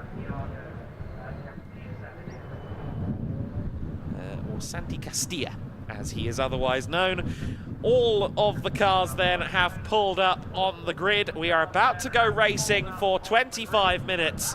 The Scalextric branded Cupra of Eric Genet is your pole sitter, but he's got Nacho Montenegro for company on the front row of the grid. Last year's TCR South American champion is on the outside of the front row. Can Eric Genet hold it into the first corner? He's not got as good of a start as Montenegro. It will be Montenegro with a nose ahead, but the inside line is with Genet. They're side by side through the first corner. The Audi of Romero is just behind as well. Miguel Angel Romero in third place. Oh, and contact almost immediately between Nacho Montenegro and Eric Genet there. Genet saying, absolutely not, you're staying behind me, I want this win. Again, Jordi Genet's son, he's going to know a thing or two about touring car racing, in Cupras in particular. And he leads the early going with a little bit of a push and a shove. That was Ana Carrasco there at the back of the order. She's a little bit off the pace, off the line at least, but her first ever standing start in a touring car, that's understandable. We'll see how she progresses as the race goes on. It's a bit of an Audi battle for third place. Romero followed by Marco Aguilera. Marco Aguilera won the Spanish Touring Car Championship in 2022. Was a Cup class runner last year in one of the early generation TCR machines, but he's got the latest spec Audi RS3 LMS at his disposal, as of course does his combatant in that battle for third place, Miguel Romero. So they can't blame the machinery, that much is for certain, as they hop over the curbs at the centre chicane. Top two have firmly broken away, and once again, Nacho Montenegro showing a huge dollop of bravery, just diving to the inside there of young Eric Genet. But Genet, composed, well used to wheel-to-wheel racing in Formula 4 competition, and he is retaining this lead. But I think we're going to have an absolute corker of a fight for first, second, third and fourth, as the two Audis are side by side. The RC2 Audi, the more colourful of the two, around the outside at the second corner. Romero, look at them side by side here. Great racing between the two parties. And there's Romero with a nose to the inside, but I don't think he's quite close enough, no. It is then the number 4 car up into 3rd place definitively, at least for the time being. Marco Aguilera is through. Nacho Montenegro leads the way then, just ahead of Eric Genet Casanovas. Now, or rather the other way round, it was at the line, but I think the move has been made now by Montenegro. So that happened, I think, through the first section of the lap, if I'm not mistaken, because they have swapped in the lead. So Eric Genet Casanovas is through into the race leads. Or, sorry, he's down to 2nd place. Nacho Montenegro is through into our race lead then. So it looked as though Nacho wasn't exactly being, how do we put it, patient. And sure enough, he is through to the lead in short order. Eric Genet then down to P2. Can he maybe find an answer to the pace from the Honda Civic? We'll have to see. There's another of the Civics in the hands of Alvaro Garcia. He comes past my commentary position now in 5th place. He started towards the back of the grid. In fact, I think it was 7th on the grid. But is now making his way up through nicely. And I think he might be on the back of the Audis before too long, because he's definitely looking a bit quicker. What was his last lap time? 155.0 versus the 156.1 for Romero ahead of him. So yeah, I expect that Alvaro Garcia will soon be challenging for 4th place. We have 1 car into the pit lane. That, unfortunately, is Mariano Alonso. So Alonso in the Cupra DSG, 1st generation Cupra, with the DSG automatic gearbox, is unfortunately in the pit lane, and judging by the fact that they're trying to cool the car down, I do wonder if it's been overheating a little bit. Meanwhile, I believe Anna Carrasco, has made up a position out there on circuit. It appears as if she might have overtaken the Hyundai of Jose Cadiz, or Jose Antonio Chico, as we know him. He did some karting previously, and also in the Spanish Endurance Championship did some mileage in a car. There is Anna Carrasco. Now, where is the 33 car? I think it might still be ahead of her, actually, so I think trick of the data for a little bit there. The top 2 coming across the start line now as Anna Carrasco goes through the final chicane. Now there is the 33 car, so it is slow, unfortunately. It did show on my timing that Carrasco had gotten through, but I thought it hadn't happened purely because the gap was 3 seconds at the line. But unfortunately, the Hyundai has an issue, so Anna Carrasco moves up a position. Carrasco will be up into P7 then. He's made up a couple of places, albeit positions made because of others' misfortunes, but again, very much a learning process here for the former Moto 3 and SSP 300 racer, Supersport 300 racer. Unfortunately, the Hyundai is stopped in what is not a brilliant place. Jose Antonio Chico at turn 7 has come to a halt, and if you can't get that thing rolling again, I do suspect that we might have to put the race under pause, because that car is not in a particularly friendly position. If there's anyone that would be happy with a safety car, I suspect it would be Eric Genet, because he's watching Nacho Montenegro from just about 9/10 of a second back, and maybe a safety car just bringing them that little bit closer together could be the opportunity that he needs. It looks like we might be trying to do this under double waved yellows, as the entire field has now passed the scene of the accident. That would be both fast and efficient, certainly, from the crew down there, the marshals. Of course, since the car isn't in the gravel, it will be an easier extraction away from the circuit, so potentially possible before these cars come back through.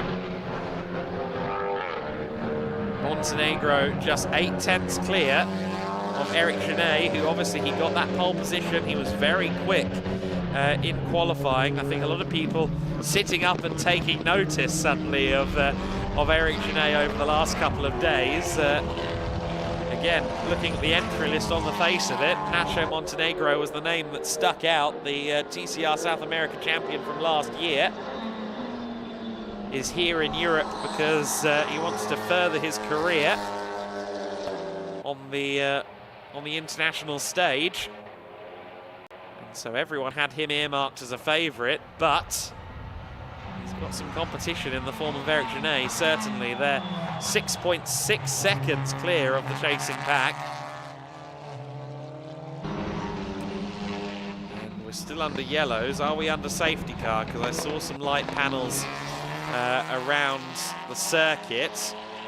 Certainly not everybody that slow through the double-waved yellows. I think there might be some slapping on the wrists there from the powers that be, because while Montenegro and Genet were very quick to slow down, I'm not sure I can say the same for some of the others further back.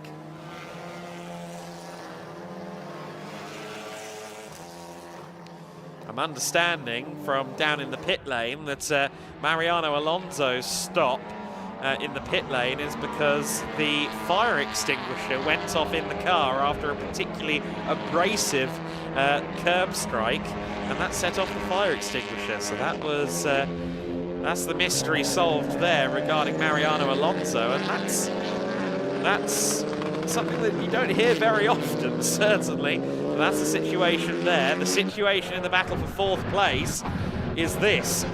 Miguel Romero under an immense amount of pressure now from the man behind him in the slightly older Civic, the FK7 Civic of Alvaro Garcia. Garcia was in TCR Spain last year with the Com2U outfit. Has some good experience then in a TCR car, and looks like the quicker of the two right now.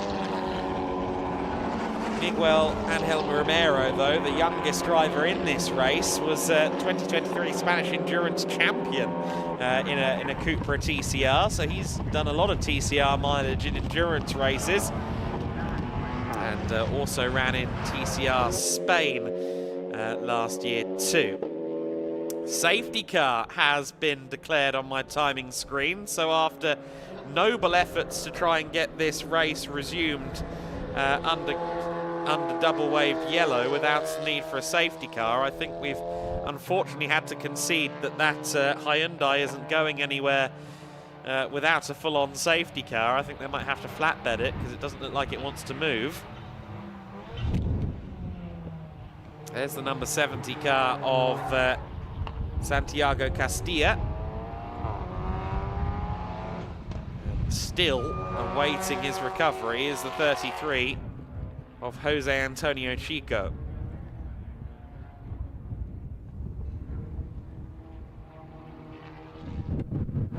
There is the safety car. Is rather fittingly a Cupra. We've got a few of them on the grid. Of course, the Cupra brand is now set to supersede Seat on the marketplace, which is certainly a bold move. Cupra only became a mark in its own right a few years ago, going into 2018, if I remember rightly.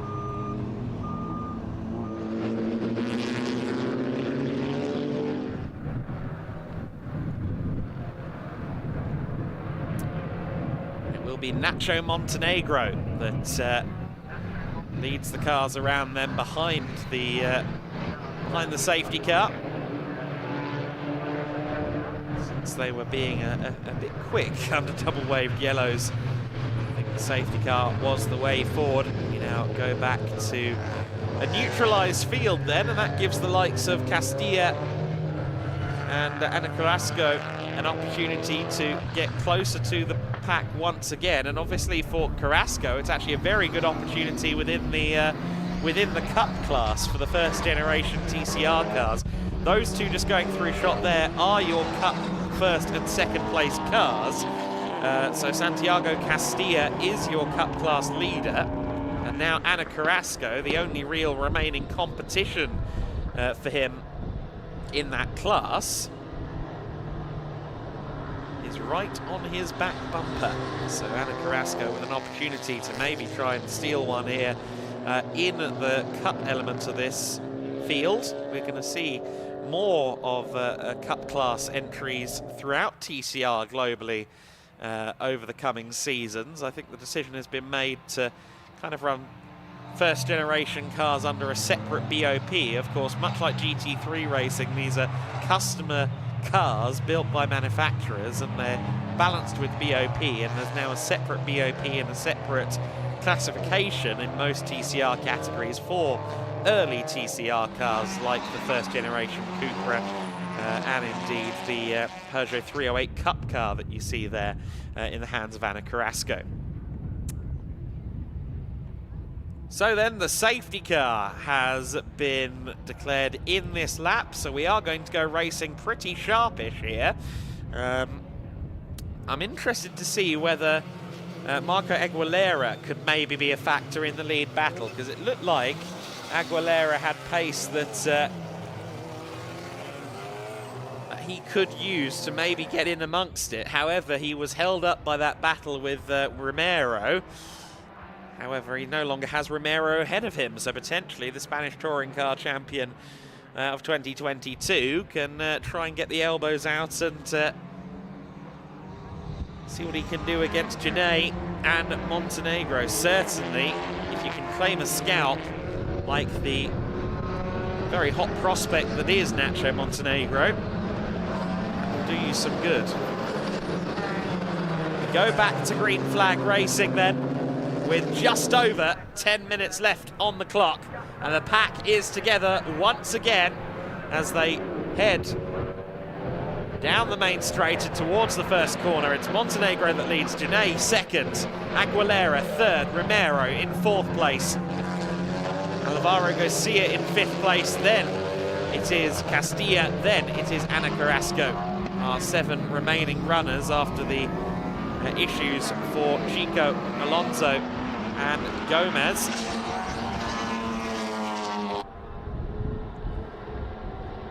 Ignacio Montenegro is your race leader. Nacho Montenegro at the head of the order. That's certainly what people expected. However, perhaps not as many people expected Eric Jerez to be quite so quick out of the box. It's Honda from Cupra, from Audi, from Honda. Of course, the Hondas are prepared in Italy by JAS Motorsport, long-time partner of Honda in touring car racing, going back to the Accord days in Super Touring and later on in the S2000 touring car class.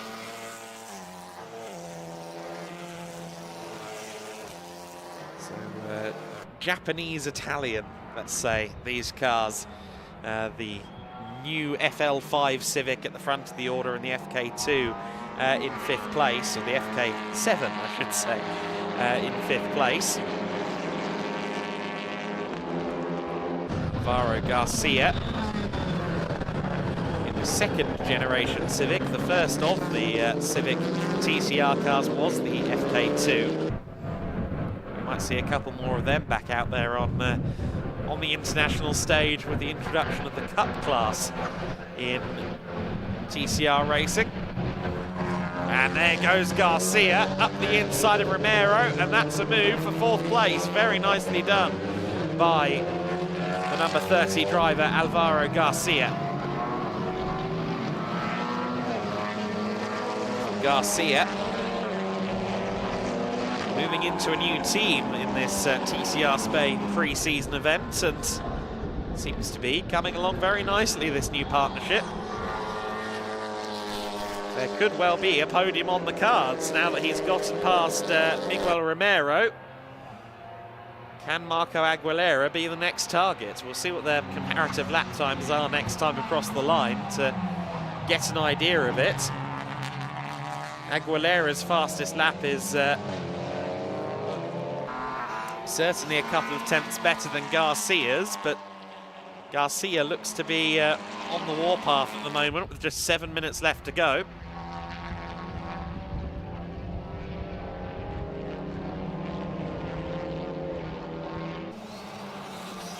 Nacho Montenegro has done everything right since we've come back from the safety car. Launched the car away from Eric Genet, made sure he was out of range before they got through the corner. Final turn of the lap. There's your Cup class leader. Looks like quite a soft setup on that car, I must say. You can see a lot of suspension travel in Santiago Castilla's car. The Scuderia Bikes Importer machine, or Beige Importer, I should say. The Scuderia Beige Importer. They lead the Cup class right now from Anagaraska Peugeot in the Motor Club Sabadell stable.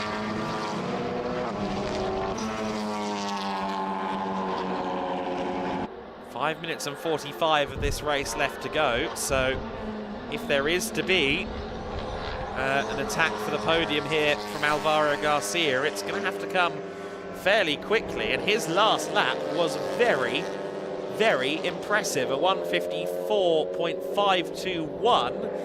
That was half a second quicker than Aguilera ahead of him, and in fact I did him a disservice earlier on because his best lap of the race is actually a 54.3. I read the wrong column, to be completely honest with you. So yes, he is a couple of tenths a lap quicker, seemingly on average, than the car ahead of him. So Marco Aguilera is gonna have to watch the rear view mirrors, because as Nacho Montenegro's team watch on as he leads the race, there's the potential for a second Honda on the podium.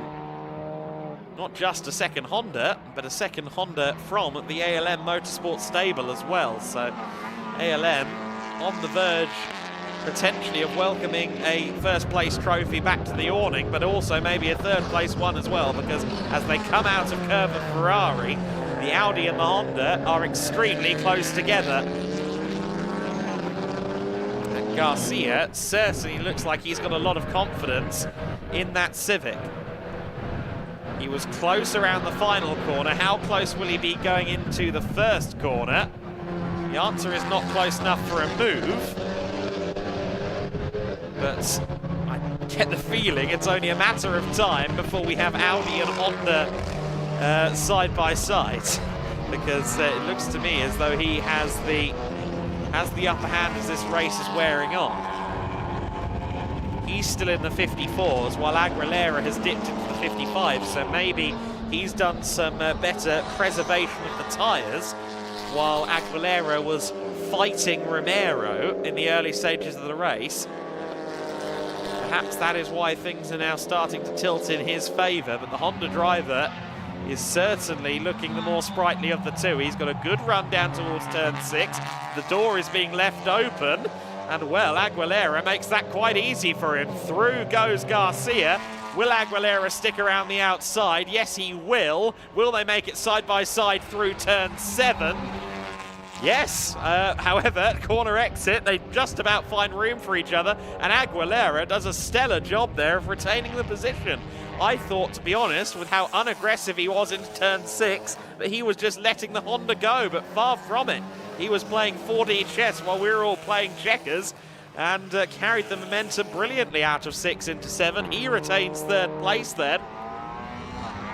And Alvaro Garcia, if he wasn't aware already, will now be sure that the former Spanish touring car champion ahead of him is going to be a tough nut to crack over the course of the next 2 minutes and 35 seconds.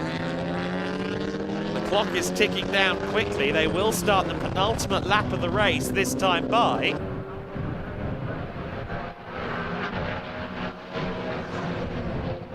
So time is of the essence for Garcia here.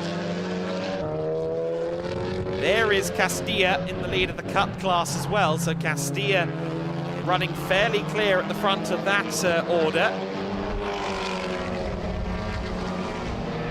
Only competition is Ana Carrasco, as we have mentioned previously, but this battle for third overall is looking most compelling. There's Nacho Montenegro leading the way by 1.5 seconds from Eric Genet, but who will be joining them on the overall podium? Again, out of turn 5 they go. Will it be another good run through turn 6, or towards turn 6, for Garcia? This time Aguilera is a lot more feisty and defensive. Garcia's on the inside line once again. He goes deep into the corner, and that's going to allow Aguilera back through. But Garcia has the inside line. This time it's role reversal. This time it's Garcia through into third place. Now, can Aguilera rally? Has he got a response in the back pocket?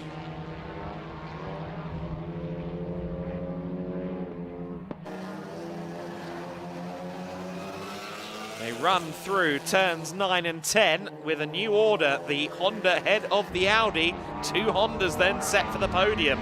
ALM Motorsport will be cheering that one on. Nacho Montenegro, your race leader, 45 seconds left on the clock. He will be keeping half an eye on the rear view mirror. But Eric Genet looks like he's going to have to settle for second. Marco Aguilera will be, unfortunately, having settled for 4th place. I think Alvaro Garcia will be very happy with how that played out, though. Santiago Castilla just a lap away from home and a TCR Cup win. First of the first generation cars home. TCR starting, of course, back in 2015. And a few of the older cars being given a new home in the Cup class. Castilla running nicely there in 6th overall. But there's your leader, Nacho Montenegro, just a few corners from home now. Eric Genet was marginally quicker on the previous lap, a couple of tenths faster. I suspect that Nacho Montenegro is simply managing the race at this stage. We've got one into the pit lane, and that is unfortunately Miguel Romero, who did look a little bit slow in the Audi a few moments ago. Miguel Romero then into the pits on the very last, going into the very last lap of the race. That's a big shame for him. However, our attention is firmly focused on the top 2 and our TCR Cup leader, Castilla, all of whom have some silverware coming. Castilla, very committed on corner exit there. Nacho Montenegro through the center chicane for the final time.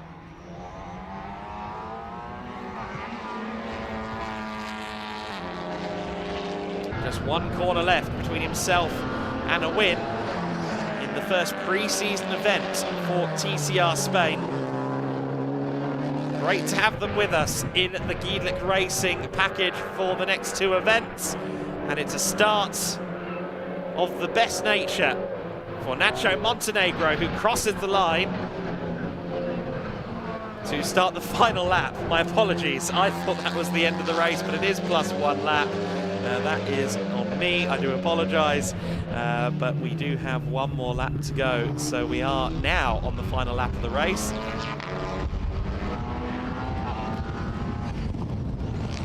He does still have to last another 3/4 of a lap or so then over Eric Genet. Genet again looking very competitive in this Monlau competition Cupra. If you go back something like 20 years, Monlau competition were, I think, preparing Seat Toledos in Spanish touring car racing. So it's a team with a lot of experience. The Genet family in general has a lot of experience in the Seat/Cupra touring car world. Eric Genet is writing some new chapters in that particular lineage as we speak. There's Castilla then. Comfortable run home in TCR Cup, that much is for certain. But this time, it is the final time, I promise. Nacho Montenegro through the centre chicane one last time. Nice bounce across the curb there. Accelerates towards the final hairpin. Lorenzo hairpin. One would suggest maybe the Rossi's Gibernau hairpin in the eyes of some. But in the eyes of all, Nacho Montenegro has impressed in South America. He now claims a win for the first time in Europe. He wins for the Honda Civic team, for the ALM Motorsport team. Eric Genet takes second ahead of Alvaro Garcia. It's fourth place for Marco Aguilera. Fifth place going to this man, Santiago Castilla, who is also, of course, going to be our winner in TCR Cup. So Santiago Castilla, fifth overall. He will be delighted with his running there. Looks like the car wasn't quite working with him in the manner he would have liked, but they'll work on that setup, I'm sure, as we continue to go through these pre-season events. Ana Carrasco, a world champion on two wheels. Very interesting to see her diving into four-wheel competition, and she makes it home in sixth place and second among the Cup runners on her first weekend, her first ever race in a touring car. A roof on the head and two extra wheels is certainly more than a little bit to adapt to. You don't have to worry about lean angle all of a sudden in the world of the TCR category.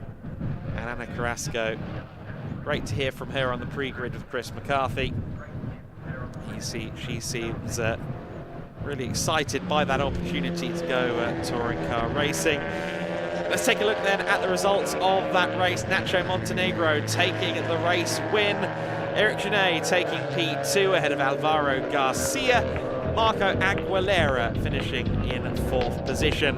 Santiago Castilla, the first of the Cup runners, the TCR Cup runners, in fifth place. Ana Carrasco, the only other car to finish the race, in sixth position. Miguel Romero, after a strong run earlier on in the day, he ends up in seventh place in the sister Auto Club RC2 car to that of Marco Aguilera. Jose Antonio Chico taking 8th place and Mariano Alonso in 9th. Unfortunately, neither car making it to the flag, and in the case of the Hyundai of Jose Antonio Chico, we of course saw that car stopped out on the circuit. So an unfortunate end for a couple of our drivers, but in general a great start to the pre-season for TCR Spain. And a great start to his European endeavours for Nacho Montenegro, making that shift overseas after winning the TCR South America Championship.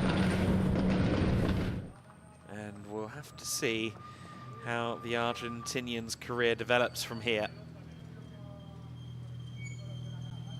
He has incidentally not shown up yet. I think he really lapped in that return back to the pit lane. He's done a bit of a coast and a wave, I think, to the fans and attendants here at the Circuito de Jerez this afternoon.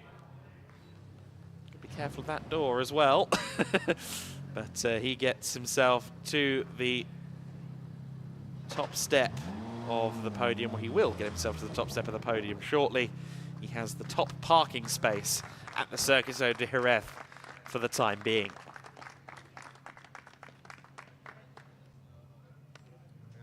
Very interesting to see this young man, Eric Genet, making his strides in touring car racing.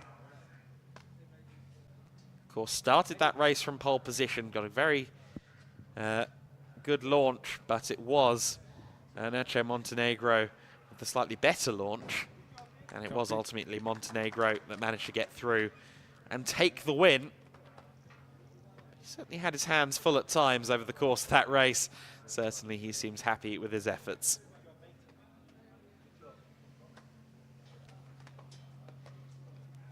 And as soon as this helmet is removed from Nacho, we are going to deploy Chris McCarthy and have a chat with the ALM Motorsport driver. But for now, he's lapping in his victory here in the TCR Spain pre-season.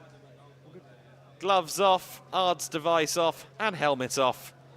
And in just a few moments, Chris will dive in there and get some words from the TCR South America champion, the reigning champion. He's not going to be defending because he's here in Europe.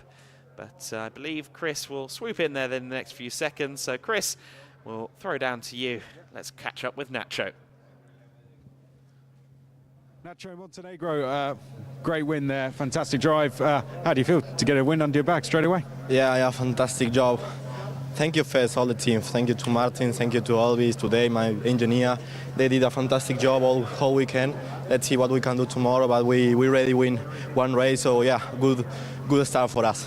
2 cars on the podium as well. Tell us about the work that's been going in the off-season to make this happen. Yeah, the last year ILM did like a fantastic job in TCR Europe, TCR Italy, and as well in TCR Spain in the last time.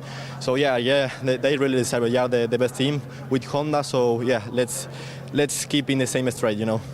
And a win on home soil as well must feel fantastic. I say home soil. A win here in TCR Spain, it must feel fantastic. Yeah, we won the last year the championship in TCR South America, first race in Europe. So yeah, it's a fantastic start for us, you know. So yeah, really happy with the job. And how have you been enjoying the Jerez circuit? Enjoying it so far? Yeah, it's the last time here it was in 2020 with the F4 car. So yeah, a nice experience. You know, I already know the track. But it's a little bit different with touring cars, you know. So yeah, we can do it and we can approach as well. A sign of things to come for the weekend and the season, would you say? Yeah, let's see what we can do. You know, if you are ready to start to fight the championship, let's see tomorrow what is the pace that we have. So yeah, hopefully let's see if we win the championship. From racing in F4 in 2020 to winning here in TCR, that's not bad. Well done, Nacho Montenegro. Congratulations, superb job. Let's see if we can find any more drivers. Over here is Eric Genet, who finished in 2nd place. Eric, well done. P2. That's an absolutely fantastic result.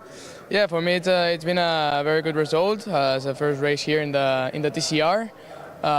We expect during the year to improve, but it's a good beginning. And going forwards now for the rest of the weekend, I reckon we can progress forward from 2nd, maybe challenge Nacho? Yeah, he's raced it very good today. Tomorrow I will try to put things a bit more difficult. But yeah, during the weekend, tomorrow we will try to do our best again. I think today is a very good result, and tomorrow we will try to improve. Anyone you'd like to thank? My family, Monlau did a great job. Thank you to everyone who is pointing me. Thank you to the team that is doing a great job. Great start, great points on the board. Congratulations. And let's, don't know if we've got our 3rd place driver around. Might have snuck off. Yes, is Alvaro Garcia around. What a fantastic drive through the field, right from the back all the way up to 3rd place. That's a superb drive. Yeah, I think it has been a very good race. I mean, we were not a big number of cars. To start preparing the season, I think it's a very good way to start it. I stood with your team and they were making a lot of noise because you were making some great overtakes out there. It must have been great fun. Yeah, the race had been moved because I started in 9th position because in qualifying I had a problem. So I mean I need to overtake on all the race to finish in 3rd position. You definitely earned it. Go and enjoy the podium. We'll leave you to do it. Well done, Alvaro Garcia. Well, there we can see our top 3 drivers. Let's walk round. After you. Let's walk round. The top 3 are going to head up to the podium now. As we can see, drivers are going to get ready to head up. We've got some of the junior drivers. We can see Anna Carrasco's car over there as well. First race completed. Let's go and have a look, shall we, Johnny? I don't know if she's over there. If she is, we'll grab a word with her. If not, we will hand back to Adam. But there we can see all the cars in. I think we'll hand it back as the podium is getting ready to go. We'll hand back up to Adam Weller in commentary. Thank you very much, Chris. Great to hear there from the entire podium then in the overall order. We'll be celebrating the overall and indeed the TCR Cup class results in the next few moments. But Nacho Montenegro returning to Europe, making his first tin top race in Europe and doing a jolly good job as well, moving back into the international scene with a win. And I tell you what, Eric Genet, you can kind of tell he's Audie Genet's son, can't you? The spit of him, I tell you. Great to see another generation of the Genet family coming through into the racing ranks. Let's go though up to the podium because we are, highlights. We are just taking a look back at some of the action. It was side by side early going, and a little bit of a hip check, it must be said, between Montenegro and Genet, and a little bit of contact as well going into turn 3, but that was avoided nicely. It was Genet leading for the early couple of laps of the race, but soon enough Montenegro had to find his way by. A good battle between the Audis in 3rd place as well. The Valles team would have been cheering on their guys there. The Cupra and the Honda at close quarters in the lead of the race. Montenegro trying to find his way through, and he ultimately would find his way through. Aguilera and Romero also swapping positions. Aguilera into 3rd place. And that is the 3rd place that he would hold for quite a while, but of course he wouldn't end up on the podium. These two, Genet and Montenegro, disappearing up the road.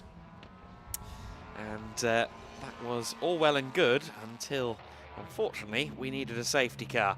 The 33 Hyundai from Jose Antonio Chico slowing down, and that would ultimately be a safety car, just stopping there on the outside of turn 7. And we tried to recover the car under local yellows, but we went to full safety car, and soon enough the racing would resume. When it did resume, we started to get the feeling that Alvaro Garcia was making his podium bid. He's jumped into the FK7 after some issues in qualifying, had to start from the rear of the field. Would make a move for 4th place though on Romero going into turn 1 of the lap. And would soon be knocking on the door for a podium, while Santiago Castilla carried on at the front of TCR Cup. And then we had some brilliant door-to-door racing between Aguilera and Garcia. Garcia would be on the outside at turn 7, so Aguilera said, absolutely not, you're not going through. But a lap later, almost a role reversal. Garcia down the inside. He goes wide through turn 6. That, though, leaves him the inside line for turn 7, gets a good run out of the corner, and he would be your podium finisher. 3rd place, ultimately, on the podium for him, behind this man, Eric Genet, and your race winner. That, of course, being Nacho Montenegro. Santiago Castilla taking the win in Cup, but it's Nacho Montenegro who sees the checkered flag first at Jerez. The ALM team with a lot to celebrate then coming out of this first race. They will be regrouping going into race 2. That will take place tomorrow morning. We'll have another 25-minute plus 1 lap race for them. Lukas Gajewski, meanwhile, has rounded our drivers up. Let's go to the podium. Well, I haven't done it personally, Adam, but I'm delighted to say we are ready to start the podium after race 1 of this weekend for the TCR Spain pre-season event. Joining us for the very first time in the Winter Series package. So please welcome your top 3 finishers after race 1 here at Jerez. And in 3rd place from ALM Motorsport, it's Alvaro Garcia. Congratulations to Alvaro, finishing in 3rd place. In 2nd place, from Monlau Motorsport, it's Eric Genet. And here is your overall race winner and your junior class winner just as well from ALM Motorsport, Ignacio Nacho Montenegro. And please welcome the winning team just as well. Congratulations to ALM Motorsport. And here we have the presentation of the trophies. So please welcome Gabriel Alonso, TCR Spain promoter, to present the trophy to our third place driver. First of all, congratulations once again to Alvaro Garcia. Gabriel Alonso once again presenting the trophy to our second place driver. Congratulations, Eric Genet.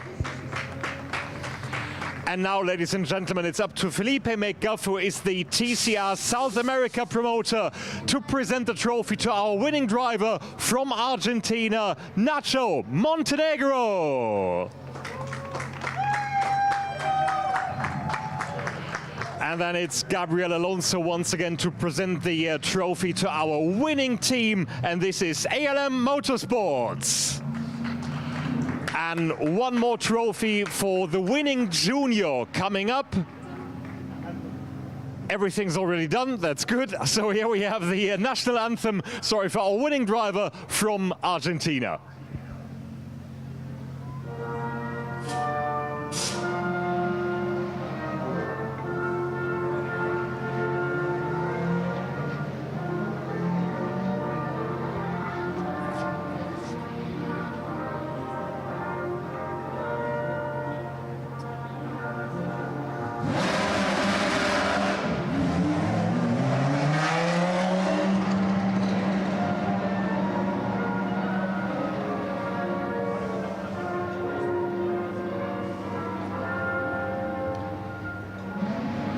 Big round of applause and thank you very much after listening to the national anthem for your winner.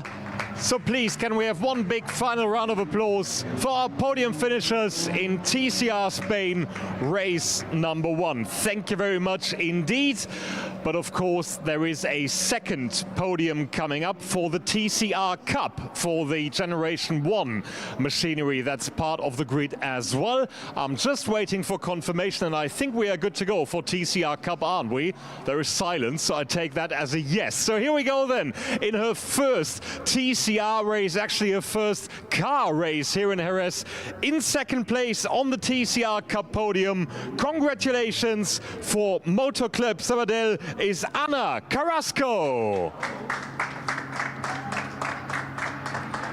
And your winner in TCR Cup from Escuderia Bikes Emporda is Santiago Castilla. Congratulations to the TCR Cup winner just as well. Trophies are being presented once again by Gabriel Alonso, the TCR Spain promoter. First of all, in second place to Ana Carrasco. And here's the trophy to the winner in TCR Cup, presented by Gabriel Alonso. Just as well, we can go ahead, Gabriel, thank you very much. Here is your winner. Congratulations to Santiago Castilla. So please get together for the pictures, Ana and Santiago, and thank you very much for joining us on the podium just as well. Big round of applause once again. Thank you very much to Ana and to Santiago on the podium. So that's our first podium of the weekend done for TCR Spain. One final race for the day still coming up, and this is going to be very, very exciting indeed. So let's head down to the first grid of the weekend with a big bunch of GT cars in GT Winter Series. Here's Chris McCarthy.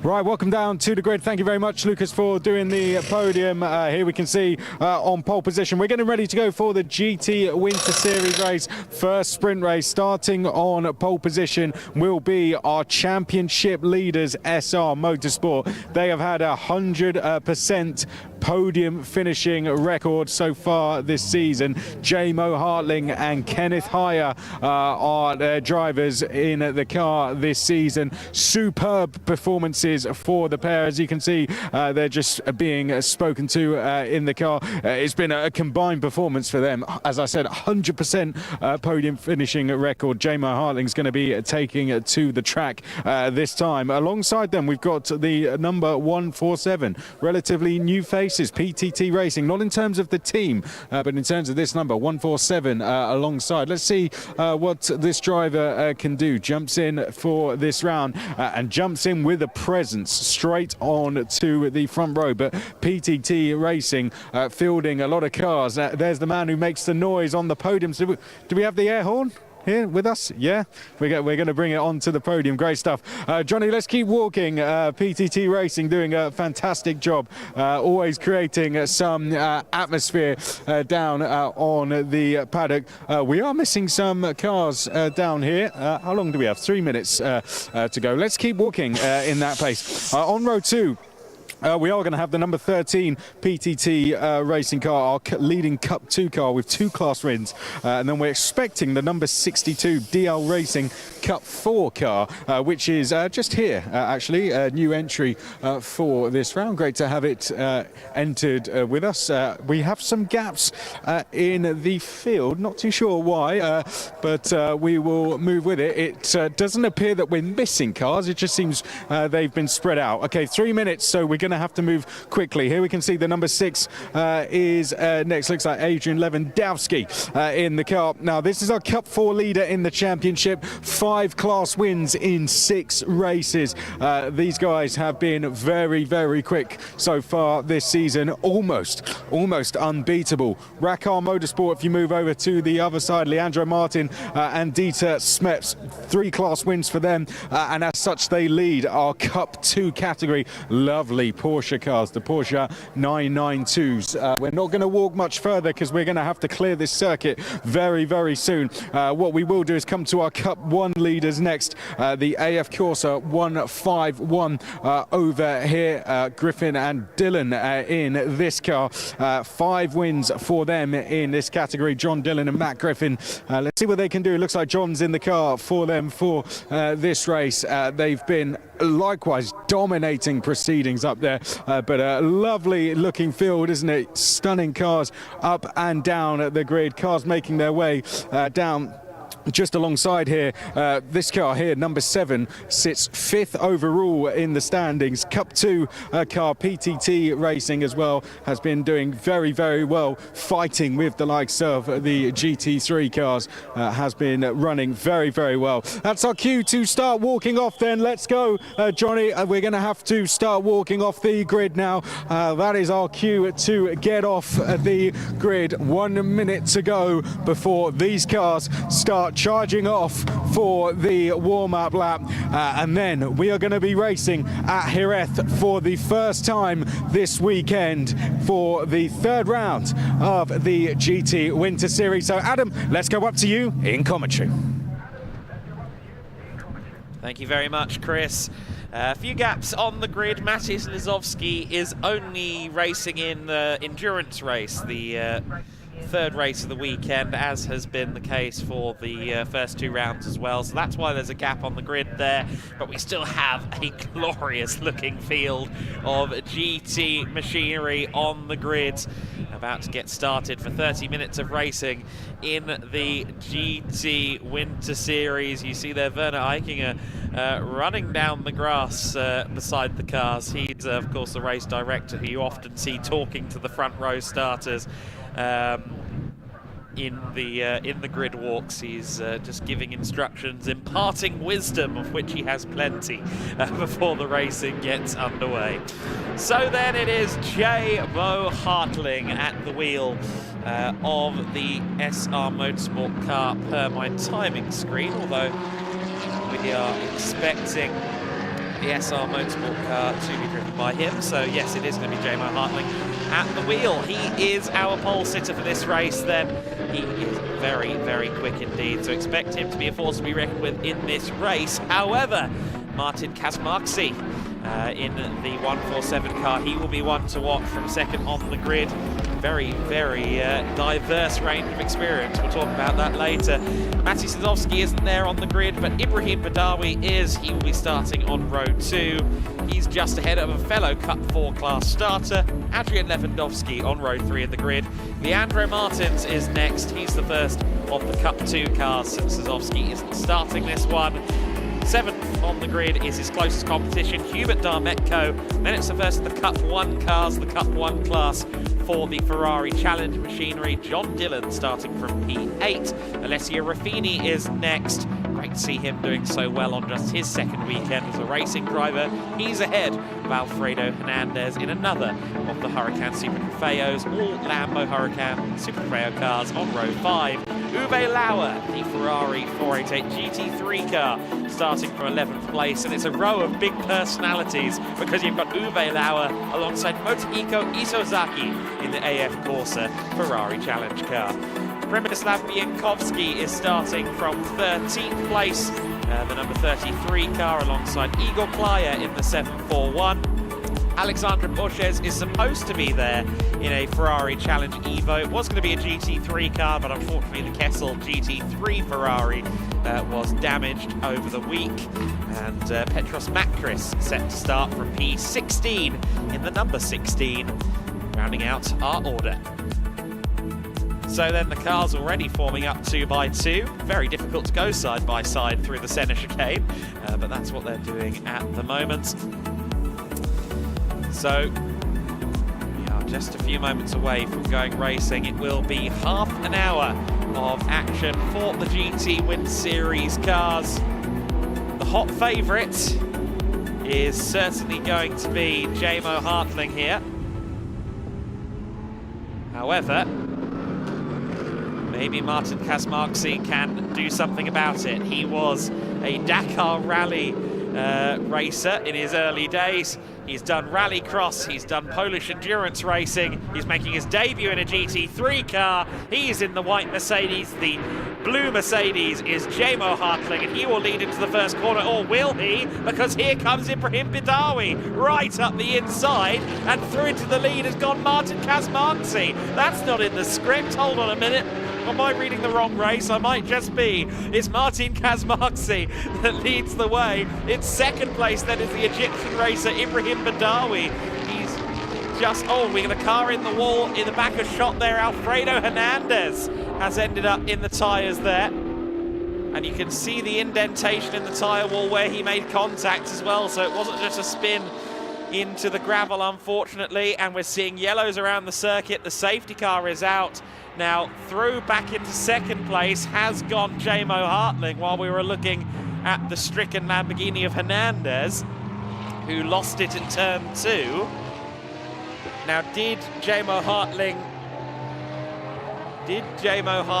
get through before the safety car went out? Hopefully so. Nonetheless, the safety car is out on the circuit and running.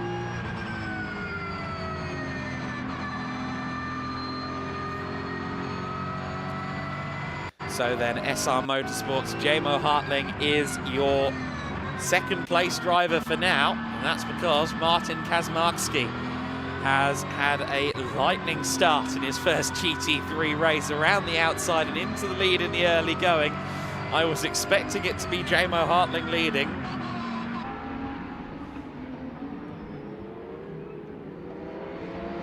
Ibrahim Badawi was briefly in second place, but is now down in third. Then it's the GT3 Poland car of Adrian Lewandowski.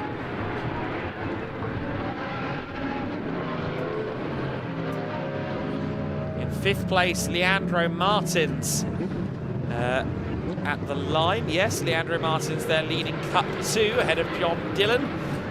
So the Cup 1 leader for the Ferrari Challenge cars, the Cup 1 class, is separating the Cup 2 battle for the Porsche 992 Cup cars. As we alluded to, sadly a couple of non-starters. Maciej Sliżowski never does the sprint races. He's only contracted for the endurance races, as he has told us previously. But sadly no Alexandra Borges for this race, and I suspect the Kessel Racing 69 entry might be missing for the weekend, and Alfredo Hernandez, of course, only got as far as turn 2. So then the cars behind the safety car for the time being, and one would suspect that this will be a fairly brief safety car. Ride on board here, I believe, with Alessio Ruffini. Yes, Alessio Ruffini in the number 30 car. Great story with Alessio Ruffini. He made his racing debut at Portimao. He stood on the podium at Portimao as well, and is paired with Milos Pavlovic, who is his driver coach. Ruffini in his first ever races, choosing a Lamborghini Huracan Super Trofeo as his car of choice. A bold strategy, but one that seems to be paying off. He's only been driving race cars for a few months, and he's been very impressive so far. Had a great chat with him a few days ago. Did he just wave? I think someone might have just told him that he was on TV and waved. He definitely waved. Interesting. But yeah, we spoke to him. I did ask him if he was going to keep the wonderful bare carbon fibre on that number 30 car. Sadly, the answer is no. It is going to have to get some colours on it eventually, I'm told, but it looks absolutely spectacular in all black, just pure carbon fibre. I know that in Formula One we're bemoaning the sheer amount of visible carbon fibre, but come on, look at that Lamborghini silhouette. That just looks amazing. Very nice livery as well on Motohiko Isazaki's car as well, the AF Corsa Ferrari. Loved chatting to him in Portimao. A driver with quite a big gulf in his resume. He did some single-seater racing in Japan and the broader Asian region throughout the 2000s as an amateur competitor, but he was racing in junior single-seaters. And now, just a couple of years ago, deciding, you know what, I've retired, I'm going to go racing. And he managed to score himself a championship pot at the end of last year's Ferrari Challenge Europe as well, so clearly still got his eye in firmly, and great to see him back again here at Jerez. Spectacular grid we have in terms of sheer colour and shape and sound. The GT Wind Series, always an absolute treat for the senses. The safety car will be in this lap as anticipated. Didn't think this was going to be too long of a safety car period, and sure enough, the bulletin has come up on the timing screen. We are going to go racing again in just a few moments. Now that Lamborghini in third place, whatever rocket fuel they put in that thing, Ibrahim Badawi certainly had a good run down towards the first corner last time. Now, single file rolling start, it shouldn't be as possible for him to try and challenge for the lead, but if I'm JMO Hartling, I'm certainly looking over my shoulder a little bit, that much is certain. We'll have to see what Ibrahim Badawi is capable of. Hubert Darmetko, I keep meaning to try and chat to Hubert because he's had a really brilliant first couple of weekends with PTT Racing. I hope to try and catch him this evening maybe over some dinner at the Nick Food Hospitality. We'll have to wait and see, but yeah, certainly has had some great racing so far this year. Of course, he will share with Igor Klaya later on in the endurance race on Sunday evening, but as of right now, driving solo. Through the centre chicane they go then. The safety car about to come in. We will once again go racing in the GT Winter Series. It is Martin Kazmarski that leads the way in the gorgeous 147. It is a pair of Mercedes AMG GT3s that thunder past my commentary position as we go back to racing, and JMO Hartling has really nailed that restart. He's through into the race lead. That didn't take too long at all, did it? Martin Kazmarski had no response there for the experienced J-Mo Hartling. J-Mo Hartling, the younger of the two, but he's done a lot more mileage in a big GT car. Sure enough, he is through into the race lead. Alessio Ruffini under some pressure from Uwe Lauer there, further back in the pack. Now, what can Kazmarski do about the cars behind him? Will he be able to hold on to this second place? Ibrahim Badawi wasn't far off his pace in quali. There's Uwe Lauer looking to the inside. Look at Przemysław Biankowski. That was very, very bold there, that corner speed through turn 5 and through into third place, through into the Cup 4 lead has gone Lewandowski. Adrian Lewandowski, the son of Andrzej, is through into third position. A great Cup 4 battle then, potentially on the cards, between the two Lamborghinis from GT3 Poland and DL Racing, respectively. John Dillon just holding off Hubert Darmetko as well. Uwe Lauer still trying to find his way past Alessio Ruffini, but currently not finding much luck in that department. Through go the Lamborghinis, 20 cylinders singing as they go past the spectator-filled grandstand and down towards the final hairpin. That looked deep from Adrian Lewandowski. It was very deep indeed, and that allows Ibrahim Badawi back through into third place, back through into the Cup 4 leads.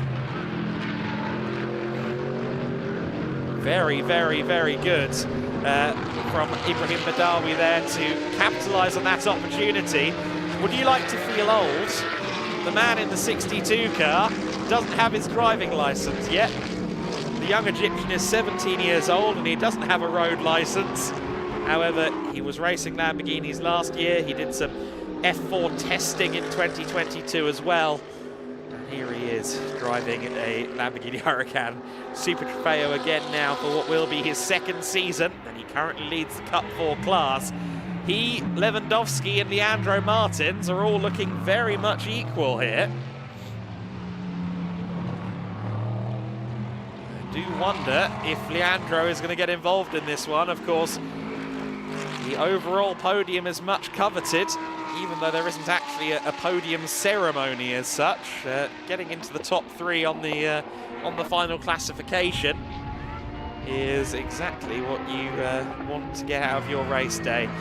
Right on board with Hubert Darmetko. Great view here of him fighting the car while he tries to fight John Dillon as well. He's got to worry about Igor Klaya behind him.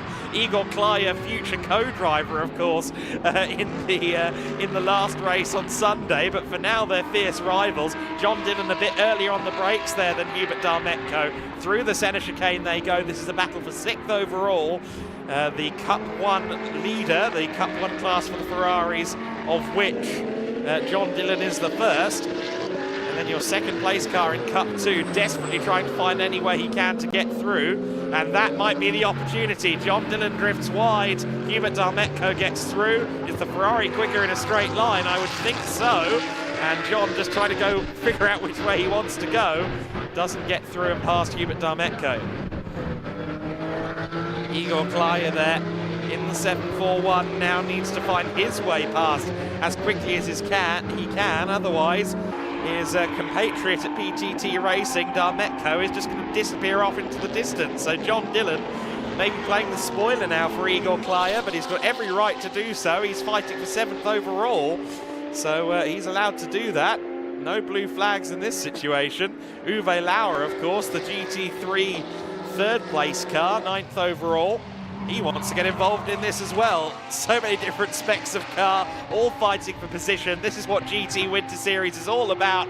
Here comes Uwe Lauer. He's looking to the inside, but doesn't get the move done on that occasion. Uwe, of course, a race winner this year already at Estoril in the highly dramatic race 2 of that weekend. His Ferrari Challenge car from Porsche Cup car from Ferrari GT3. And I get the feeling that Uwe is running out of patience. He's looking to the inside at unconventional places. Motohiko Isazaki might end up involved in this one as well. He's not too far down the road. They're in 10th place overall, and if John Dillon keeps making the car this wide, I suspect it will be a 4-car battle before long. Here comes Klaya, looks to the inside. John Dillon again drifts it wide like he did on the previous lap, but this time he has the inside for turn 1.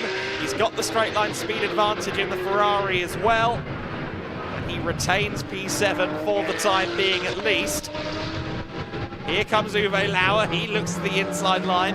We've got a yellow flag at turn 13. I think that might be for Ruffini and Bienkowski, because both of them have had a slow lap, but both of them have also come through, so they're back underway and we're back to full green flag around the circuit. So that's the good news there as we continue to watch this great battle for 7th overall. Dillon from Klaya from Lauer, the Brit versus the Polish racer versus the German De Biermacher himself. And I think Motohiko Isazaki is going to bring a 4th flag into this very quickly because he is closing.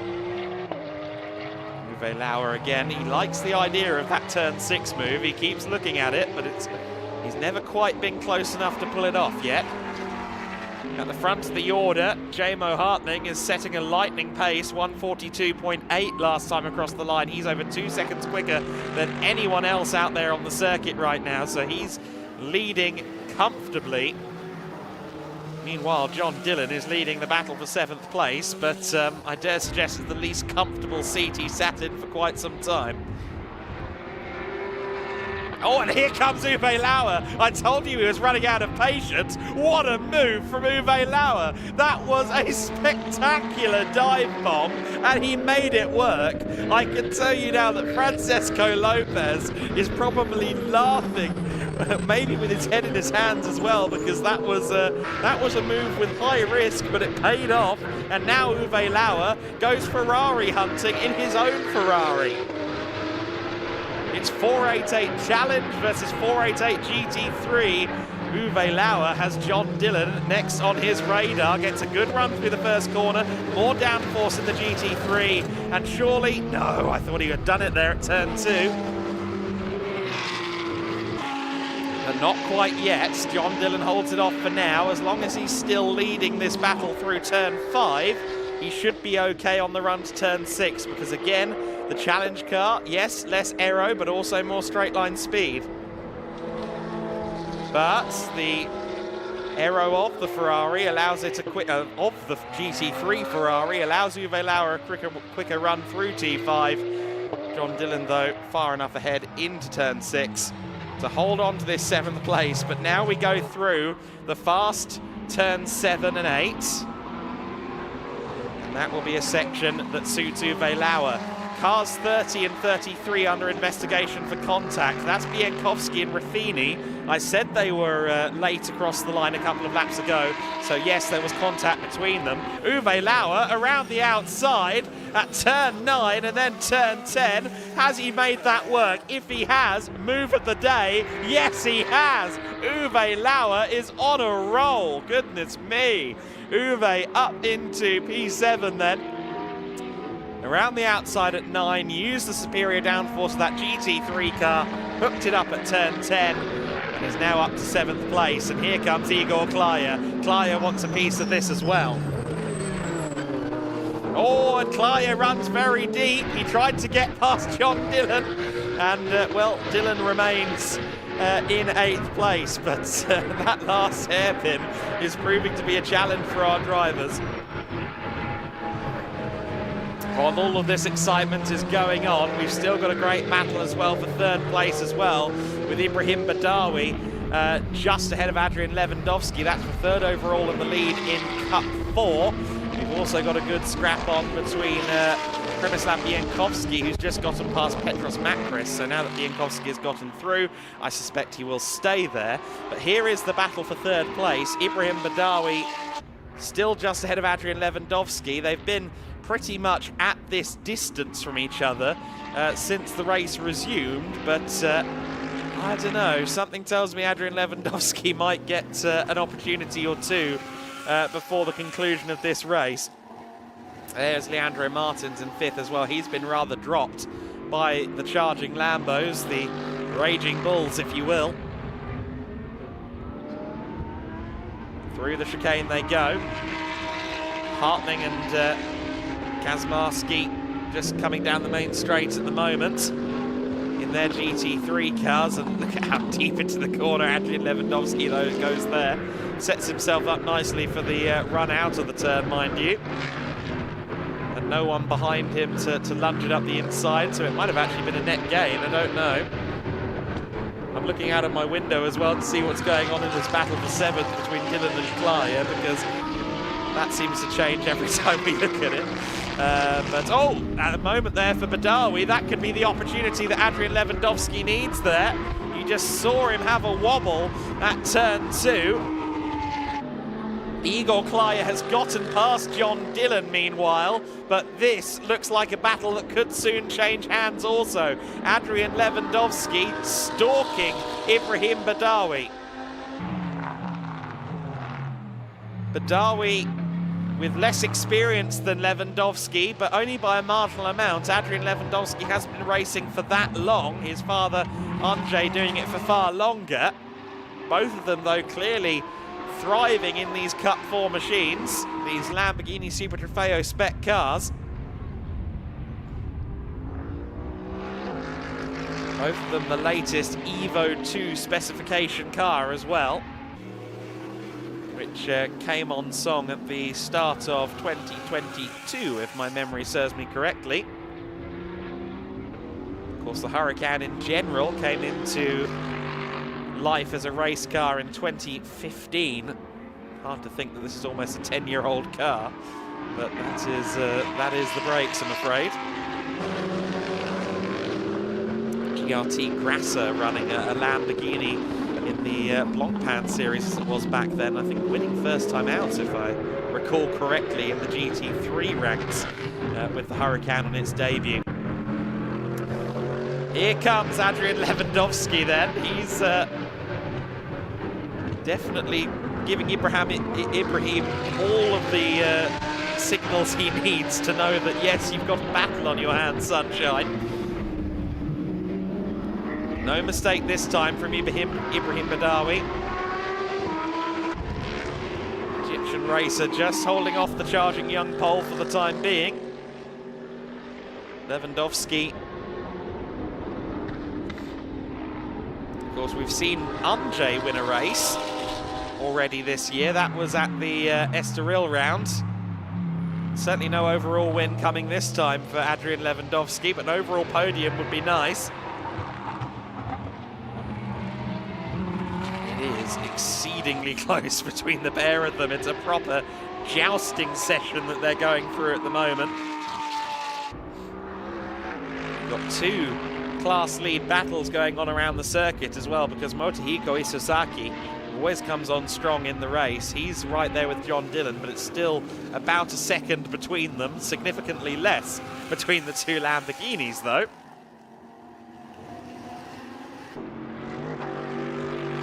There are many positions still up for grabs. We do have a drive-through penalty as well.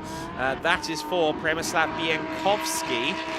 Drive-through penalty causing a collision, it says on the timing screen. So Bienkowski judged to be at fault for the collision that we understand happened between he and Alessio Ruffini, as we see a bit of a rally line there from Ibrahim Badawi, flicking the rear out on the apex and straightening up the corner. I don't know if he meant to do it, but it certainly worked. This is a great tooth and nail battle between the two Trofeo cars. This is why I adore the GT Winter Series. We've got every flavour of ice cream happening at once here. We've got GT3 cars out on circuit. We've got a great Cup 4 battle here for the Super Trofeo cars. You've got the 992 Cups out there as well. Incidentally, Hubert Darmetko closing in at a rate of knots on Leandro Martins by the looks of it as well. Keep an eye on that. And then, of course, you've got the Ferrari Challenge machinery too. All sorts of stuff out there on the circuit. Here comes Adrian Lewandowski, though. He's very late and committed on the brakes. Too late and too committed on the brakes, as it turns out. He gets a good run out of turn 6, but he costs himself a few car lengths in the process. Przemysław Bienkowski is in the pit lane as anticipated. Now, Hubert Darmetko's last lap was 1.5 seconds quicker than that of Leandro Martins for Racar Motorsport. So as we see the other PTT Porsche coming out onto the circuit, it is the second place car in Cup 2, Hubert Darmetko in the number 7, that I think may well be able to move into the top 5 overall and indeed the Cup 2 win before this race concludes. Unless it was a one-off poor lap from Leandro Martins, which is a possibility. As good as the Brazilian racer is, he could have made an error. I suspect that they are very close together, as are these Lamborghinis. Adrian Lewandowski has already clearly stated his intentions. I can tell you that less than a second definitely between the Cup 2 battle as well. About 8/10 as it turns out. And that's a good setup from Adrian Lewandowski. He's closed in a lot through those first couple of corners. That much is for certain. You saw him get a much better run out of turn 3. How's his run through 5? He takes a wider berth on corner entry, straightens it up for the apex, for the exit I should say. That's very, very good from Lewandowski.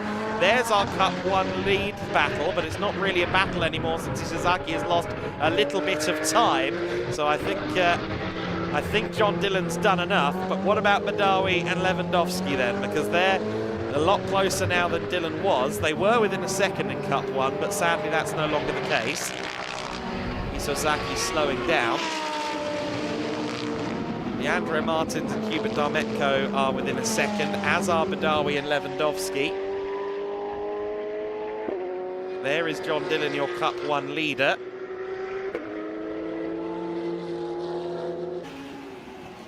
There is the Cup 2 lead, so this is the battle I've been talking about as Hubert Darmetko has been closing in on his fellow Porsche. Those Lamborghinis and those Porsches are all very close together as we see them through the centre chicane. The 911 and the number 7 car head towards the final corner. There's Darmetko. He has a bit of a late run into the corner there, but he manages to get it stopped. He's been closing in on that man Leandro Martins. Martins, of course, still running the cut finger Porsche after his original chassis unfortunately met its end at Estoril. It's a title-winning car in the GT Winter Series, so Martins has a good machine underneath him, but PTT Racing run a lot of Porsches, so they know how to set the car up as well. Darmetko and Martins having a great scrap here.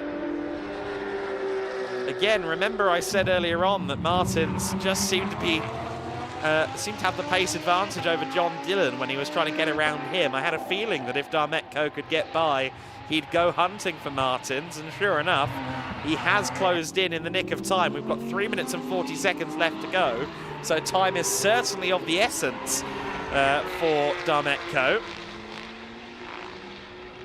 Will we see a move before the end of this race?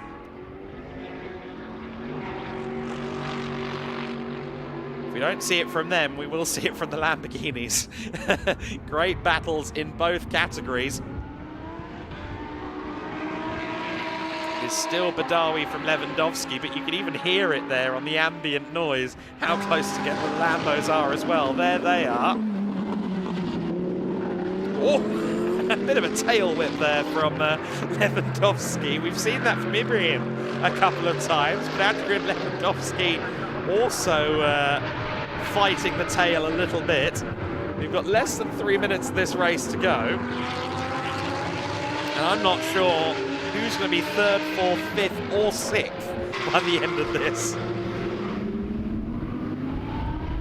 Can Lewandowski find a way? Once again, he's very quick through 3. He dives up the inside at 4. He can't get it done there. I think he realised what he was about to do and pulled out of it. But turn 5 again. See, drifting wider. Oh, but drifting in general. That's scrubbing some speed off the mid-corner. And unfortunately, that's given Badawi a car length. If you're a GT3 Poland supporter, that's not what you want to see. Lewandowski then has to find a few tenths once again in order to try and close in on Badawi, but he's out of overtaking range for the next few corners at least. If we hold this shot, we'll soon see a pair of fighting Porsches. Leandro Martins just ahead. Yes, there he is now, of Hubert Darmetko. Darmetko still not finding a way by. A minute and 40 left to go. No +1 lap on this race. So once the clock hits 0, we know they're approaching the checkered flag.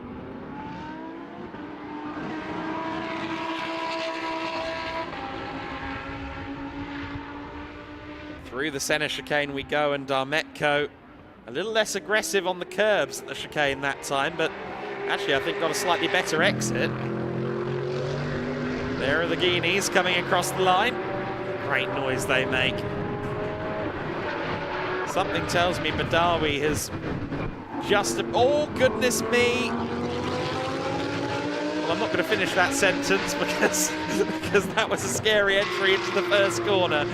We are seeing a brilliant scrap between Ibrahim Badawi and Adrian Lewandowski. Lewandowski, again, has so much more corner speed through certain sections of this circuit. I think he's quicker, but Ibrahim is out racing him right now. 35 seconds left on the clock, so this car, Jamo Hartling, is on the penultimate lap of the race. He'll cross the line with something like 10 seconds left on the clock. So he'll begin the final lap this time. Motohiko Izazaki making way for him. 11 car powers out of the final corner then, and will begin the final lap as the Lamborghinis and the Porsches continue to fight it out.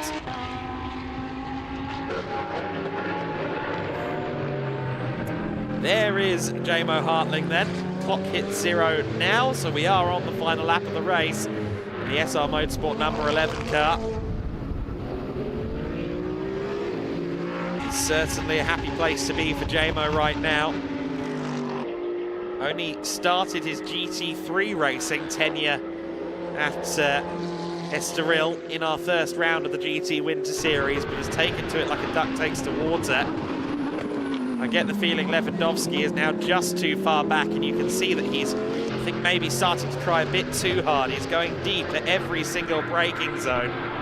Badawi should have this Cup 4 win, so long as he keeps it all tidy himself. I'm less certain, though, about the Cup 2 battle, because as they come past my position, they're very close indeed. It's the benefit of having a big window. Jamo Hartling, though, just a few corners from home.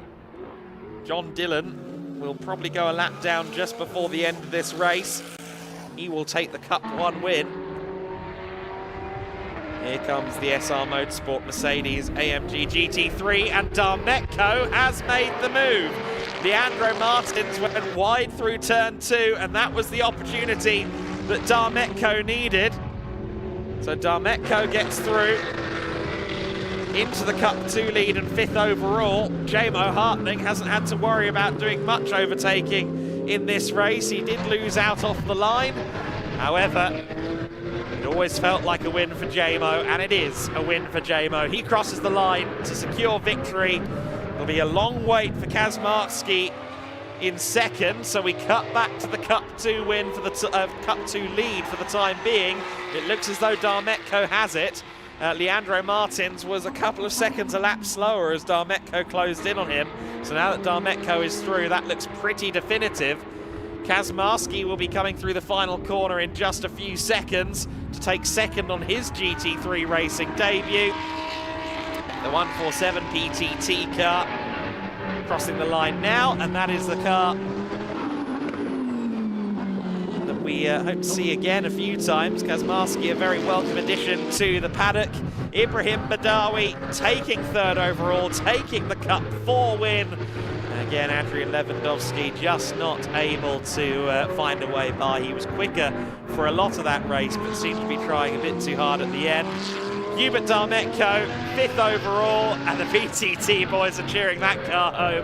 That much is for certain. Great win in Cup 2 for Hubert Darmetko. That's also 5th overall, of course. Leandro Martins taking P6. The Biermarker Racing's Uwe Lauer is going to be next across the line in 7th in a few seconds' time, after some brilliant overtakes from him a little while ago. There is the Biermarker Racing Ferrari 488 GT3. Of course, he'll take the 3rd step on the GT3 podium as well. Igor Klaya taking P8.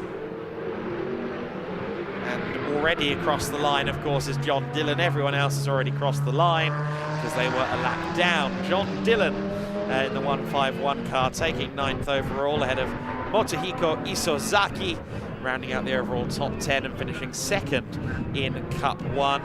There you see Jamo Hartling heading back into the pit lane. We're firmly into the golden hour here at the Circuito de Jerez.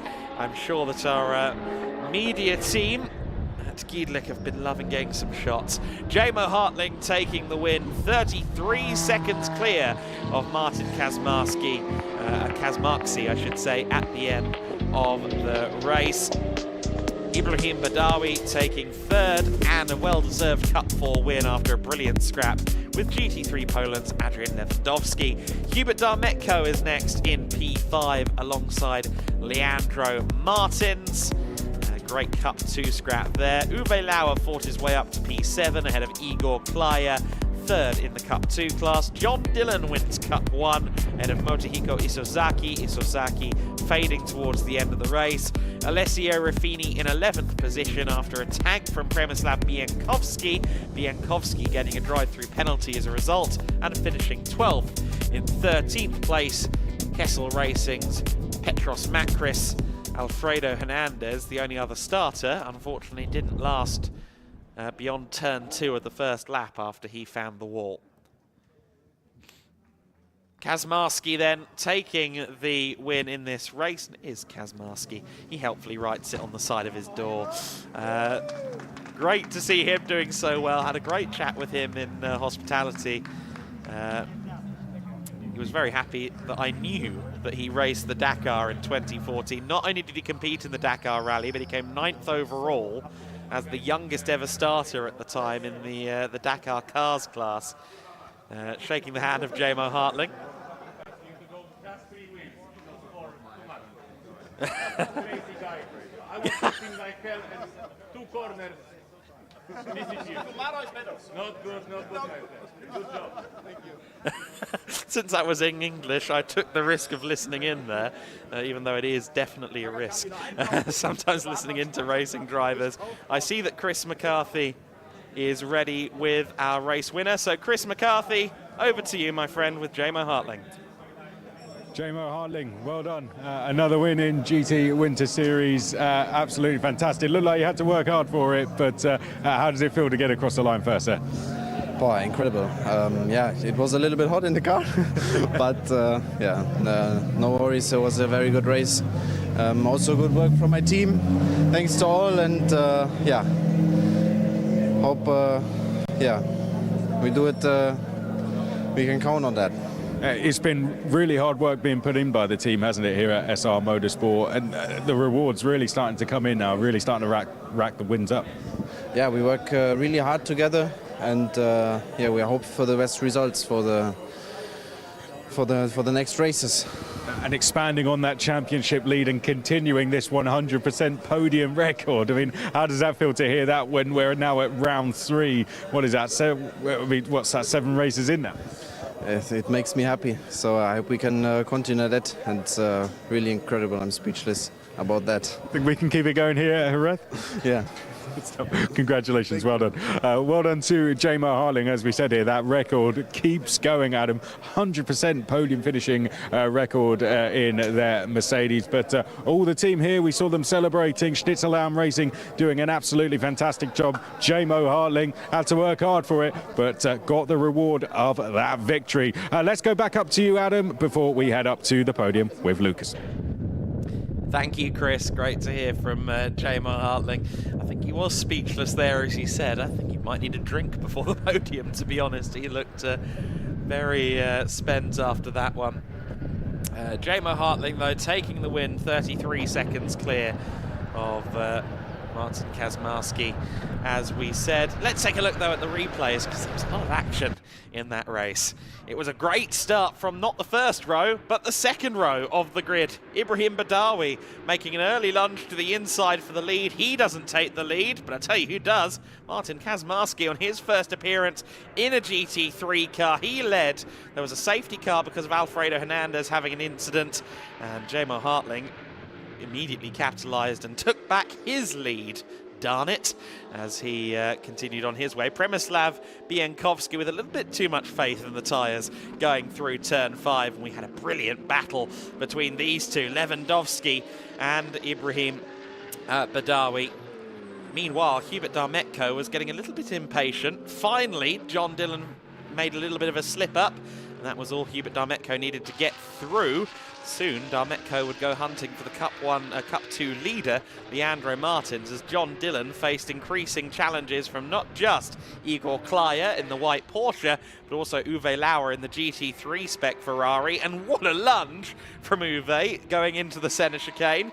He had an absolutely brilliant overtake there, and he followed it up by going all the way around the outside at turn 9 and 10 on John Dillon. Uwe Lauer took the brave pills this afternoon, as Igor Klaya tried to lunge his way past John Dillon as well. They had a great scrap out there on circuit. Another great scrap between Badawi and Lewandowski. They were fighting for much of the race. This felt like the best opportunity for Lewandowski, but too late on the brakes on the outside line, and ultimately that would be the apex of his efforts to try and get that overall podium and indeed that Cup 4 win. Sadly not the case. Hubert Darmetko, however, did succeed at closing in on Leandro Martins, as Adrian Lewandowski succeeded in doing his best rally driver impression without the aid of a handbrake. And it was this man, Jamo Hartling, that would thunder his way through Jerez faster than anybody, and Hubert Darmetko managed to get that Cup 2 win right at the close of the race. 25, or should I say 30, action-packed minutes of GT Winter Series racing. Very much looking forward to some more of that on Sunday. The Winter Series Sunday is an all-day-long affair.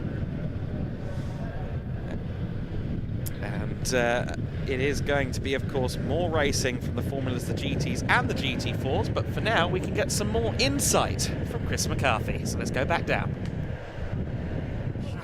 Thank you, Adam. Yes, I'm down with Martin Kazmarski. Martin, great to have you with us, racing in GT Winter Series and on the podium as well. What an entry. Thank you so much. It was a pleasure to stay with you guys, but to be honest, I'm not so happy because the car in front of me, the driver, is really awesome. And to be honest, I see how many things I need to repair, how many things I need to make it a bit better to even to catch them, because like it's the car, the driver was, oh my God, magic driver. I was so slow, but even that, I'm on second place. I feel well. That's my first time in this car, and good that we are on the finish. Not damages. It's okay. I mean, one thing that we have here at GT Winter Series is a lot of track time, I guess, so even in the races as well. So I guess a lot of time to try and adapt to the car. How have you been finding the car overall? I know you've driven, hearing from Adam Weller's commentary, you've driven a lot of things over the years. Yeah. I was driven Dakar, I was driven cross country, I was driven rallycross, I was driven Porsche, I was driven something more. It's like the funny thing is like every season is something new, or new races or rallies or a new car, and this season of course is the same. This is a completely new car, and I was driving this car 2 months before this race, just for one time, just for a training, and yesterday was my first time in this car, and it's okay. It's completely big difference. It's big difference, huge difference between Porsche and the Mercedes, and I feel really cool in this car. I hope I will stay in this car for a long time. How does it feel jumping in this compared to some of the other stuff you've done? I mean, I imagine it's a little bit different going around Jerez in a GT3 to Dakar. It's so big different that I cannot tell you. It's incredible. Yeah, I never driven T2 class in cross country, but I think this is the same difference between T2 and T11. It's like this is a really proper race car, and Porsche, which I had last year, is also good, but the different. Oh my God, I cannot compare. Everybody needs to jump into the Mercedes and feel the car. Really. I can see people gathering. So just a couple more questions. What attracted you to this series in particular, GT Winter Series? Once again, sorry, sir. What attracted you to race in GT Winter Series in particular?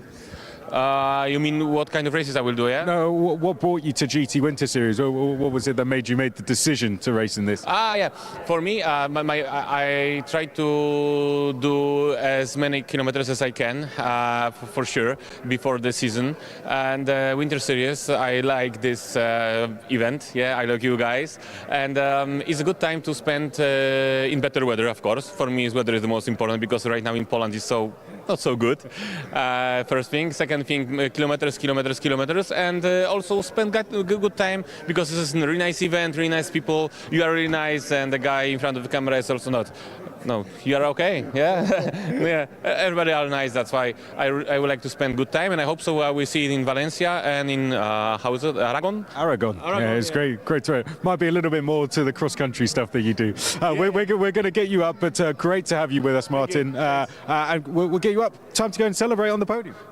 You're gonna go with me? You're gonna go. You're gonna go. Yeah, go. Yeah, off you go. Thank you for speaking. Thanks. Have a nice day.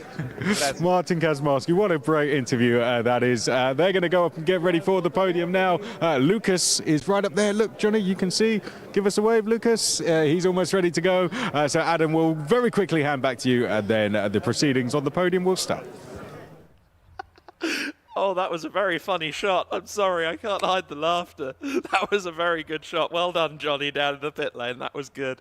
Yeah, we will hand up to Lukas Gajewski in just a few minutes. Great to hear there from Martin Kazmarski, a driver with a very diverse portfolio in motorsport. And we are looking forward to seeing how he progresses in GT Winter Series over the next couple of weeks. It's been a windy day today, as you can see from the local Spanish flag. However, it has been a jolly good day as well. And we are very excited to see what Winter Series Sunday will bring us in terms of the racing action. We still have some celebrating and some wrapping up to do here, though, today. So do stay with us. If you are here at the circuit, to cheer our final grid onto the podium, and indeed to just lap in the atmosphere a bit longer as the circuit descends into golden hour. And we are looking forward to going to the Sunday racing because we do have a packed schedule.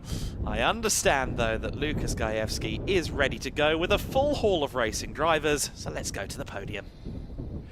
Absolutely. Thank you very much, Adam. As you said, it's golden hour and it's time for some golden trophies just as well. Great to see a very, very packed pit lane down there to celebrate the first set of winners after race one of this weekend in the GT Winter Series. So let's kick off the celebrations, and we start with our GT3 class podium. We've seen some fabulous battles in all parts of the field, really, in GT3 class. So let's please welcome the third place driver in GT3 for Die Biermacher Racing, Uwe Lauer. In second place for PTT Racing, Martin Kaczmarski.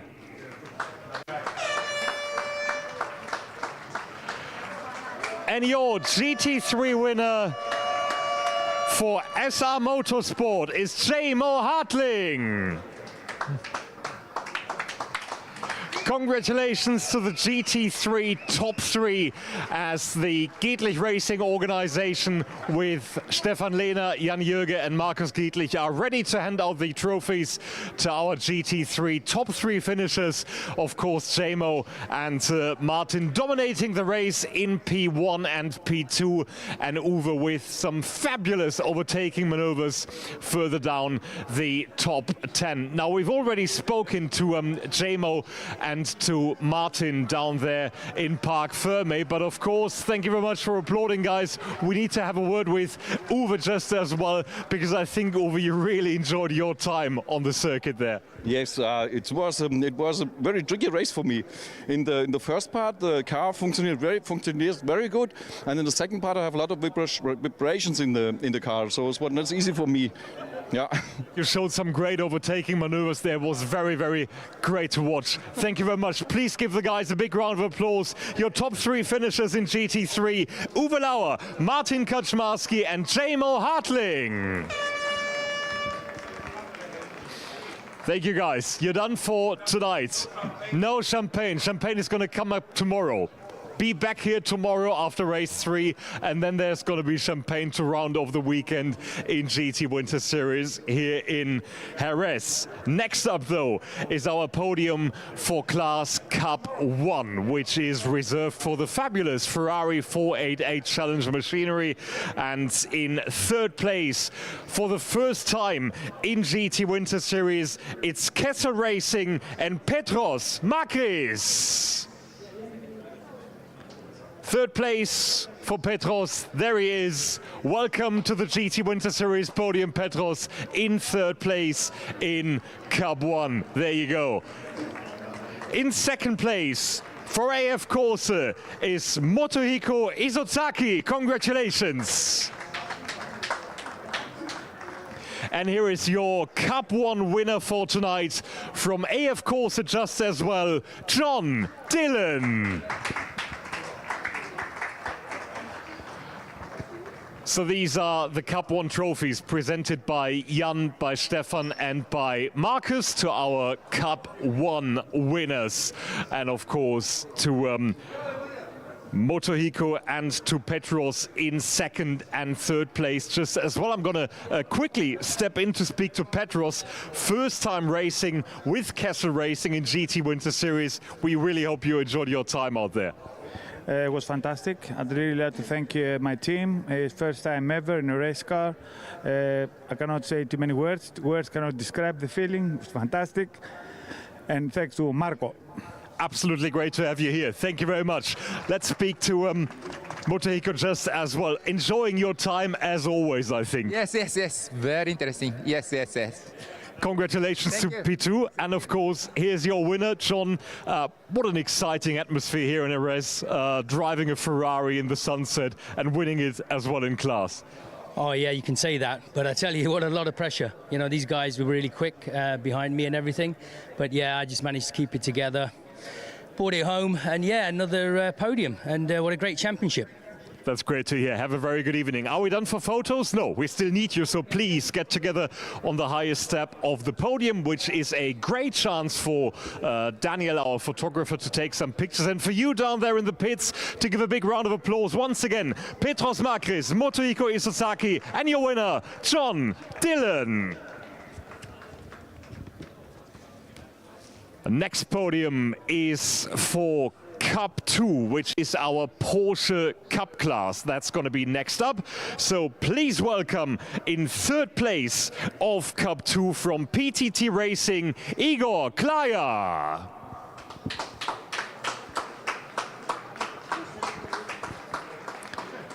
I think Igor's still relaxing after a very, very tough battle on the circuit. And I think some of the Giedlich crew having dinner as well already. So there he is. There is Igor in 3rd place in Cup 2. In 2nd place, after that fantastic battle to the line for Raka Motorsport, Leandro Martins. And your winner in Cup 2 for PTT Racing is Hubert Dametko. big round of applause and huge cheer down there for Hubert. Well deserved after that fantastic last bit of the race against Leandro for the Cup 2 victory. Stefan, Marcus and Jan presenting the trophies to our drivers, and that's our chance then let's do the photos maybe first of all with our top three on the highest step of the podium there, and then afterwards let's speak to Igor in third place. Very, very interesting battles for you out there, especially because you had to fight against other cars from other classes just as well, which always makes it difficult, doesn't it? Yeah, and I was starting from the last line. I love it, and so I prefer to skip next qualification because anyway I'm always last.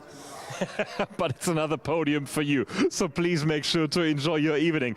Same, of course, applies for Leandro. No interview? Some words in Portuguese then. Em português. Sim, foi uma boa prova. Desfrutei muito e tá ótimo. I think it means it was a fantastic race, and although I only scored second in the end, I'm still very happy. Thank you very much.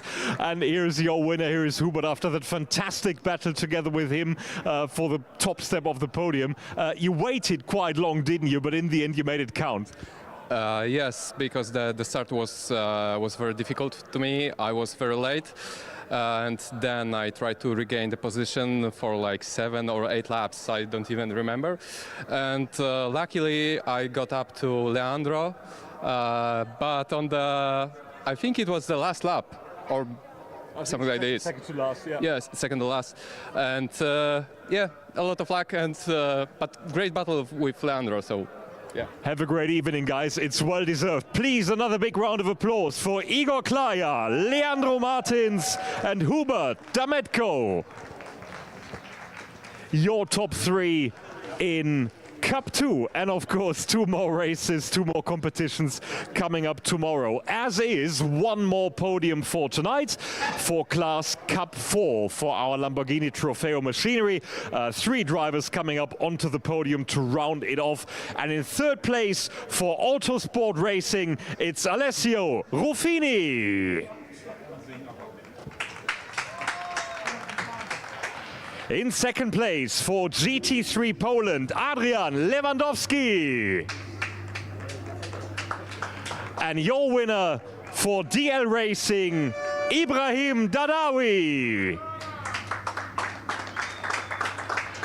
Ibrahim Badawi on the top step of the podium. So here is the last set of trophies being presented by Jan Jürge, by Stefan Lehner and by Markus Giedlich to the top 3 finishers in Cup 4 for the Lamborghini Trofeo cars.